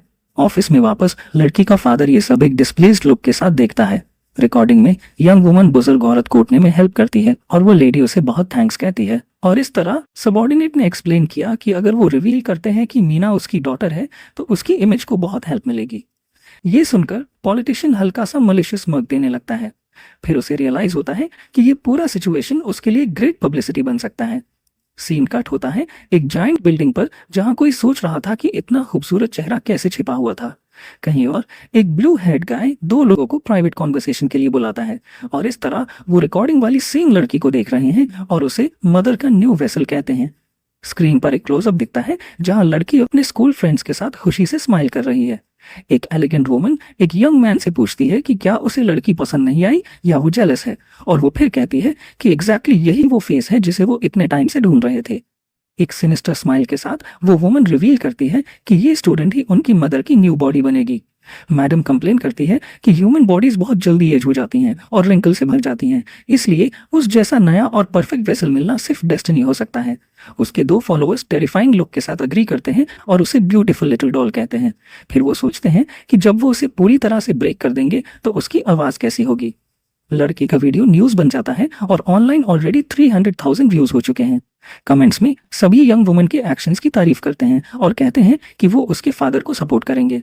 और इस तरह एड उसे इन्फॉर्म करता है कि वीडियो 9 o'clock की न्यूज पर आएगा और पॉलिटिशियन सोचता है कि दैट्स एक्सेलेंट।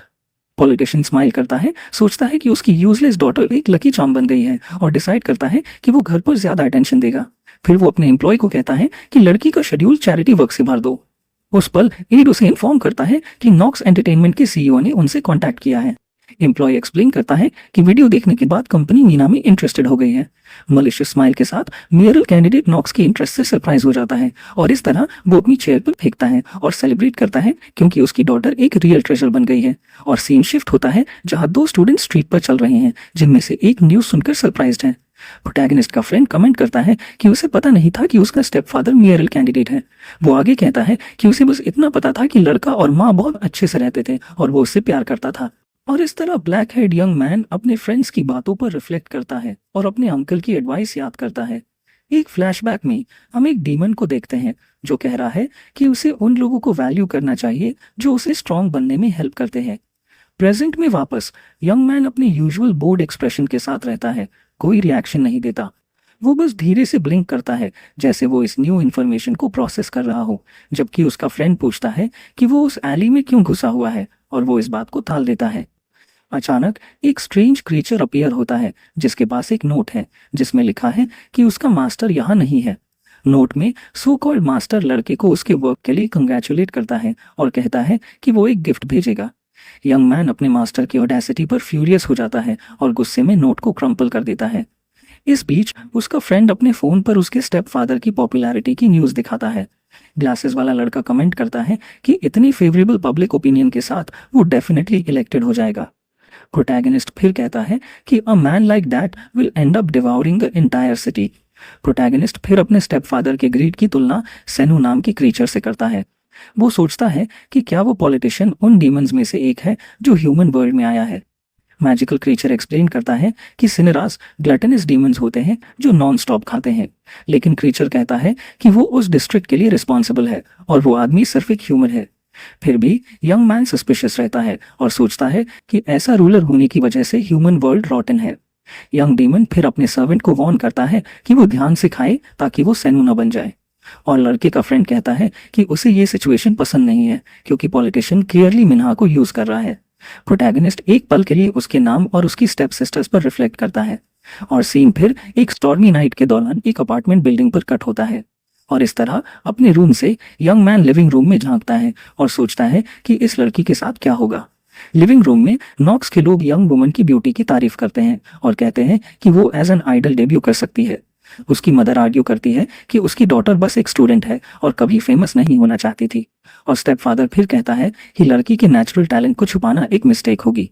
पॉलिटिशियन फिर सीईओ से अपोलोजाइज करता है कहते हुए कि उसकी वाइफ थोड़ी कंजर्वेटिव है। और इस तरह नॉक्स की वुमेन मदर को रीअश्योर करती है और गारंटी देती है कि कंपनी यंग वुमेन को उसकी स्टडीज में हेल्प करेगी। और वो आगे कहती है कि आज के आइडल्स पास्ट के लोगों से बहुत डिफरेंट है। ब्लू हेड गाय ऐड करता है कि वो करियर परस्यू कर सकती हैं और कॉलेज भी जा सकती हैं। प्रोटैगनिस्ट सीन को सस्पिशियस तरीके से ऑब्जर्व करता है और सोचता है कि उस अजीब गाय का डील क्या है। तभी स्टेप फादर कॉन्ट्रैक्ट लेता है और पूछता है कि क्या उसे बस डॉक्यूमेंट साइन करना है। सीईओ कंफर्म करती है और कहती है कि ये कॉन्ट्रैक्ट उन सभी के फ्यूचर्स को ब्राइट कर देगा। प्रोटैगनिस्ट की स्टेप सिस्टर सोफा पर बहुत उदास एक्सप्रेशन के साथ बैठी है। नॉक सीईओ तब उस यंग मैन की प्रेजेंस को नोटिस करती है और उसे फॉर्मली इंट्रोड्यूस करती है। वो ब्लैक हेड यंग मैन बस अपनी typical look of total indifference के साथ उस औरत को घूरता है। ये देखकर स्टेप फादर फ्यूरियस हो जाता है और लड़के पर चिल्लाता है कि उसने गेस्ट को ग्रीट क्यों नहीं किया। लेकिन वो एलिगेंट वुमेन पॉलिटिशियन को कहती है कि चिंता ना करो, यंग पीपल ऐसे ही होते हैं। प्रोटैगनिस्ट को तब अपने फ्रेंड की बातें याद आती हैं कि वो मिन्हा से कितना प्यार करता था। एक फ्लैशबैक में हम देखते हैं कि एक मस्कुलर डीमन कह रहा है कि वो हमेशा रविस के साइड में रहेगा। छोटा डीमन डिस्गस्ट के साथ रिएक्ट करता है और पूछता है कि ये सारी सेंटिमेंटालिटी कहाँ से आ गई। और उसका अंकल समझाता है कि रूलर की पावर के बाद दुनिया एनिमीज से भरी हुई है। वो आगे कहता है कि रविस सक्सेसर है और उसे अपने फॉलोअर्स का सपोर्ट एक्सेप्ट करना पड़ेगा। लेकिन यंग डीमन मना कर देता है, स्टेट करता है कि वो अपनी स्ट्रेंथ से आराम से जी सकता है। उसका अंकल बस हंसता है और कहता है कि एक दिन उसे ऐसे लोग मिलेंगे जो उसका हार्ट जीत लेंगे।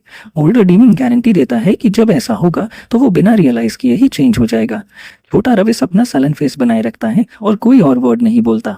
अंकल फिर कॉन्वर्सेशन खत्म करता है और दोनों डेजर्ट के बीच अपनी ट्रेनिंग पर लौट जाते हैं। प्रेजेंट में वापस आकर यंग मैन अपनी सिस्टर के शोल्डर पर हाथ रखता है और उसका नाम सीरियसली लेता है। फिर वो लड़की से पूछता है कि क्या लाइफ में वो रियली यही करना चाहती है। वो brown head young woman surprised हो जाती है और स्टटर करते हुए उसे ब्रदर बुलाती है। प्रोटैगनिस्ट उसे अश्योर करता है कि अगर उस पर फोर्स किया जा रहा है तो वो सब टेक केयर कर लेगा। इस बात पर लड़की बस एक बहुत सैड एक्सप्रेशन के साथ शांत रहती है। एक फ्लैशबैक में हम देखते हैं कि एक आदमी एक औरत के साथ हार्श हो रहा है, उसे उसकी काइंडनेस के लिए अनग्रेटफुल कह रहा है। और इस तरह वो फिर उस औरत के हेयर खींचता है और चिल्लाता है कि वो बच्चों को नहीं ले जा सकती क्योंकि वो उसके नाम पर है।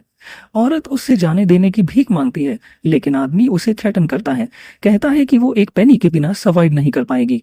तो छोटा लड़का कहता है कि चीजें उनके ग्रैंडफादर ने दी थी, लेकिन अंकल उनकी मां नवे को बुलाता है और उसका नेक पकड़ लेता है।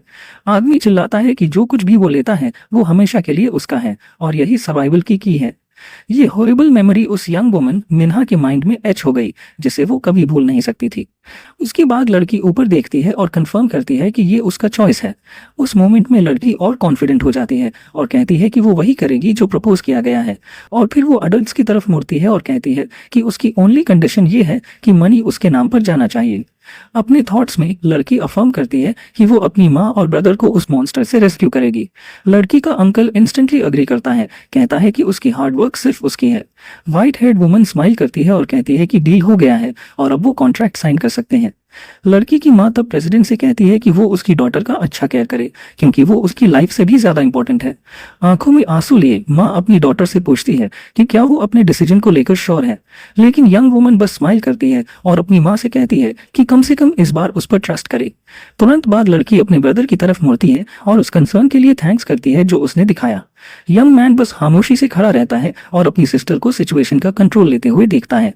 सब कुछ सेटल होने के बाद रात के दौरान एक लग्जरी कार उस लोकेशन से चली जाती है। कार के अंदर व्हाइट हेड वुमन कहती है कि जितना वो देखती है उतनी ही वो लड़की उसका नया वेसल बनने के लिए परफेक्ट लगती है। वो यंग वुमन के अपीयरेंस और आइज की प्रेज करती है, साथ ही उसकी प्योरिटी की, जो आजकल देखना रेयर है। हालांकि ब्लू हेयर वाला आदमी कमेंट करता है कि लड़की का ब्रदर जंग मिनहो थोड़ा अजीब लग रहा था और प्रेसिडेंट फिर शॉर्ट हेयर वुमन से उसकी ओपिनियन पूछती है। यंग वुमन कहती है कि उसने गाय के बारे में कुछ स्पेशल सेंस किया, तो ये लड़की जिसका नाम यंग मू है स्टेट करती है कि मिन का ब्रदर डेफिनेटली ह्यूमन नहीं है। इस इंफॉर्मेशन के साथ ओल्डर वुमन स्माइल करती है और कहती है कि वो डीमन रन से कोई ट्रैकर हो सकता है। यंग मैन फिर पूछता है कि क्या उसकी माँ चाहती है कि वो इसे टेक केयर करे, लेकिन वो मना कर देती है। वो समझाती है कि फिलहाल प्रायोरिटी मिन्हा पर नजर रखना है, जबकि वो आदमी लड़के की गेज से इरिटेट हो जाता है। औरत प्रॉमिस करती है कि जब वो रिचुअल परफॉर्म कर लेंगे और मिन्हा उसकी हो जाएगी तो उसका बेटा मिन्हो के साथ जो चाहे कर सकता है। इस पर यंग मैन पूछता है कि क्या ये प्रॉमिस है और उसकी माँ कंफर्म करती है कि ये उसका गिफ्ट होगा उसके लिए। और फिर योंगमू मारा के बारे में बात करना शुरू करती है, लेकिन प्रेसिडेंट उसे इंटरप्ट कर देती है, जिनकी आईज पर्पल हो जाती है। उस मोमेंट में औरत कहती है कि वो नाम दोबारा कभी ना ले और रिवील करती है कि वो योंगजू है, जो जोंग मिन्हा के रूप में रिबॉर्न हुई है। एक थॉट में औरत अफर्म करती है कि वो इस बार फेल नहीं होगी और कि डीमन किंग्स भी उसे रोक नहीं सकते। सीन कट होता है मिन पर, जो एक जायंट बहुत मॉडर्न बिल्डिंग में पहुंचती है। वो एक गहरी ब्रेथ लेती है और खुद को मोटिवेट करने की कोशिश करती है, कहती है आई कैन डू दिस। और फिर यंग वुमन एक स्टेप आगे बढ़ाती है, जो भी उसके रास्ते में आता है उसे फेस करने के लिए डिटर्मिन्ड है। और कोई लाउड स्पीकर पर अनाउंस करता है कि सब लोग नए फैमिली मेंबर मिन्हा पर अटेंशन दे। तो इसके साथ प्रेसिडेंट लड़की को सबसे इंट्रोड्यूस करती है और कहती है कि वो नए ग्रुप जराए की मेन मेंबर होगी। लड़कियों में से एक अपसेट हो जाती है क्योंकि वो उस पोजीशन के लिए ट्रेनिंग कर रही थी, लेकिन प्रेसिडेंट उसे मिन्हा को सपोर्ट करने को कहती है। उस मोमेंट में ओल्डर वुमेन न्यू कमर को कहती है कि इसे वर्क करके दिखाओ, जबकि एक दूसरी लड़की गुस्से से उसे घूरती है। नए मेंबर के इंट्रोडक्शन के बाद स्टूडियो डोर जोर से बंद हो जाता है। फिर लड़कियों में से एक मिन पर अक्यूज करती है कि उसे ये स्पॉट उसके फादर की वजह से मिला है। ऑरेंज हेयर वाली लड़की चिल्लाती है कि न्यू कमर ने वो प्लेस चुरा लिया जिसके लिए उसने 4 साल फाइट किया था। वो ओल्डर गर्ल रेज में मिन्हा पर झपटती है और उस पर अटैक कर देती है, और फिर वो एक थ्रेटनिंग लुक के साथ कहती है कि वो देखेगी कि न्यू कमर के कनेक्शंस उसे कहां तक ले जाते हैं, ब्रूस्ड और कट फेस के साथ भी। मैन इसे खुद पर शेक नहीं होने देती और सीधा उस लड़की को घूरती है। हम प्रोटैगनिस्ट के फेस पर उस चोट का क्लोजअप देखते हैं जो लड़की ने की थी, और सीन चेंज हो जाता है। प्रेसिडेंट अपने हाउस पहुंचती है और एक आदमी उसे वॉच कर रहा है। एक लड़का जो टीवी पर सब देख रहा था शॉक्ड हो जाता है और कहता है कि उसकी मॉम तो फ्लिप आउट हो जाएगी। फिर वो अपनी माँ को बुलाता है कि देखे डांस स्टूडियो में क्या हुआ। यंग मैन कहता है कि हायन ने मीना का फेस क्रैच कर दिया और हर जगह रेड ही रेड है। तो टेलीविजन स्क्रीन पर हम न्यू कमर को अपने फेस पर हाथ रखे खड़े देखते हैं, जबकि दूसरी लड़कियां उसे वॉच कर रही हैं। प्योर हेट्रेड की लुक के साथ प्रेसिडेंट उस लड़की को जिसने उसके प्रोडिजी पर अटैक किया था व्रेच बुलाती है। वो फ्यूरियस है कि किसी ने उसके प्रेशियस वेसल पर स्कार छोड़ने की हिम्मत की। कहीं और एरिक ग्रुप मीना के डीए और नॉक्स कंपनी के फेमस होने के बारे में बात कर रहा है। एक ब्लू हेड गर्ल कहती है कि वो सब जानती है क्योंकि वो 200 साल से ह्यूमन वर्ल्ड में रह रही है। मीना का ब्रदर कहता है कि उसे उसकी विशेष की परवाह नहीं, लेकिन प्रेसिडेंट उसे बॉदर करती है।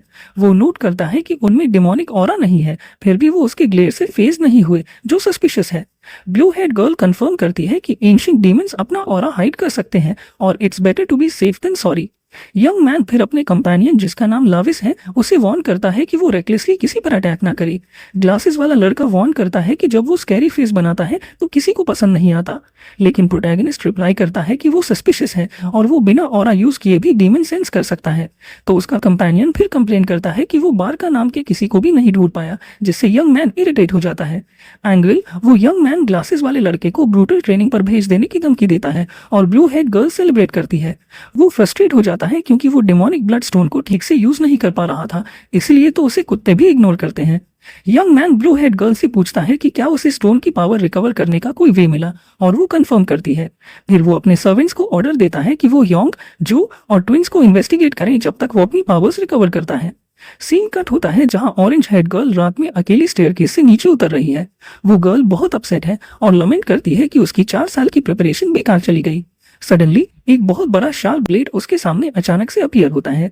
वो गर्ल उस इनॉर्मस वेपन से स्टार्टल हो जाती है और पूछती है कि उस डार्क एली में कौन है। उस मोमेंट यंग मू 2 स्वॉर्ड्स हाथ में लिए एक बहुत ही इंटिमिडेटिंग ऑरा के साथ अपीयर होती है। ऑरेंज हेड यंग वुमन डर जाती है और उससे पूछती है कि क्या प्रॉब्लम है। रोते हुए वो मिनी के साथ किए गए काम के लिए अपोलोजाइज करती है और कहती है कि उसने एक पल के लिए अपना हेड खो दिया था, बट वो शॉर्ट हेड वुमन अनमूव्ड रहती है और उसे एक कोल्ड डिटर्मिन्ड लुक के साथ घूरती है। एक स्विफ्ट मूव में यंग मू बिना किसी मर्सी के उस गर्ल पर अटैक करती है। अटैक ब्रूटल होता है और हमें रेड स्प्लैश दिखता है स्टेन हुए फेस के साथ। अटैकर पूछती है कि उस गर्ल ने उसके प्रोडिजी के फेस को टच करने की हिम्मत कैसे की। उस डिफीटेड गर्ल पर खड़ी होकर यंग मू कहती है कि उसकी मदर को इस तरह की चीजें बिल्कुल पसंद नहीं है। और तभी कहीं और एक कपल स्ट्रीट पर वॉक कर रहा है और वाइफ अपने हस्बैंड यंग से कहती है, जून देर रात तक बाहर मत रहना क्योंकि मुझे चिंता होती है। वो आदमी अपनी वाइफ के साथ क्रेविंग्स के बारे में जोक करता है, लेकिन उन्हें एक स्ट्रेंज क्रीचर वॉच कर रहा होता है और ग्लोइंग येलो आइज के साथ वो स्लाइमी मॉन्स्टर अपने लिप्स लिक करता है जब वो कपल पर स्पाई कर रहा होता है। और इसके बाद सीन शिफ्ट होता है एक बहुत ही टॉल अपार्टमेंट बिल्डिंग पर जो घनी रात में खड़ी है। एक रूम के अंदर एक ग्रे हेड वुमन को एक हॉरिबल नाइटमेयर आ रहा होता है। ऐसे ही वो अचानक से ठंडी पसीने में उठ जाती है। उसके चेहरे पर पूरे टेरर का एक्सप्रेशन होता है। वो स्लाइमी क्रीचर ठीक उसके सामने होता है और वो टेरिफाइड वुमन पूछती है कि वो क्या चीज है। मॉन्स्टर बिना हेजिटेशन के उस पर अटैक करता है और चिल्लाता है कि वो हर इंसान को क्रश कर देगा जो उसे मिलेगा। क्रीचर कहता है कि वो उसके बच्चों को ध्यान से पालेगा क्योंकि उसे अपने प्लान्स के लिए एक चाइल्ड चाहिए। डेस्परेट होकर वो औरत आंखों में आंसू और बड़े डर के साथ अपने बच्चों के लिए चिल्लाती है और तब वो मॉन्स्टर एक स्मॉलर फॉर्म में ट्रांसफॉर्म हो जाता है और उस औरत के मुंह से उसकी बॉडी में एंटर कर जाता है। उसकी बॉडी अजीब तरह से कंटॉर्ट होना शुरू हो जाती है जैसे ही पोजेशन होता है। एक बिजार स्माइल और पर्पल आइज के साथ वो औरत अब पूरी तरह से मॉन्स्टर द्वारा पजेस्ड हो चुकी है। दूसरे रूम में उसका हस्बैंड एक स्ट्रेंज नॉइज सुनता है और सोचता है कि क्या हुआ होगा। वरीड होकर वो आदमी अपनी वाइफ को आवाज देता है ये देखने के लिए कि क्या वो ठीक है। सडनली कोई चीज हाई स्पीड से उस आदमी की तरफ रश करती है जो अपनी जगह पर फ्रीज हो चुका है। वो पजेस्ड औरत अपने हस्बैंड का गला दबा रही है और वो पूछता है कि क्या वो सच में उसकी वाइफ है। वो उसके अपीयरेंस पर कंप्लेन करती है और सोचती है कि उसने इतने सिंपल गाय के साथ मैनेज कैसे किया। ड्रेड से भरे फेस के साथ हस्बैंड पूछता है कि वो असल में कौन है क्योंकि वो उसे पहचान नहीं पा रहा। पोजेस्ड वुमन बस कहती है कि इट डजंट मैटर और उसकी तरफ अपना हाथ बढ़ाती है। इस पर वो आदमी अपार्टमेंट की विंडो से बाहर फेंक दिया जाता है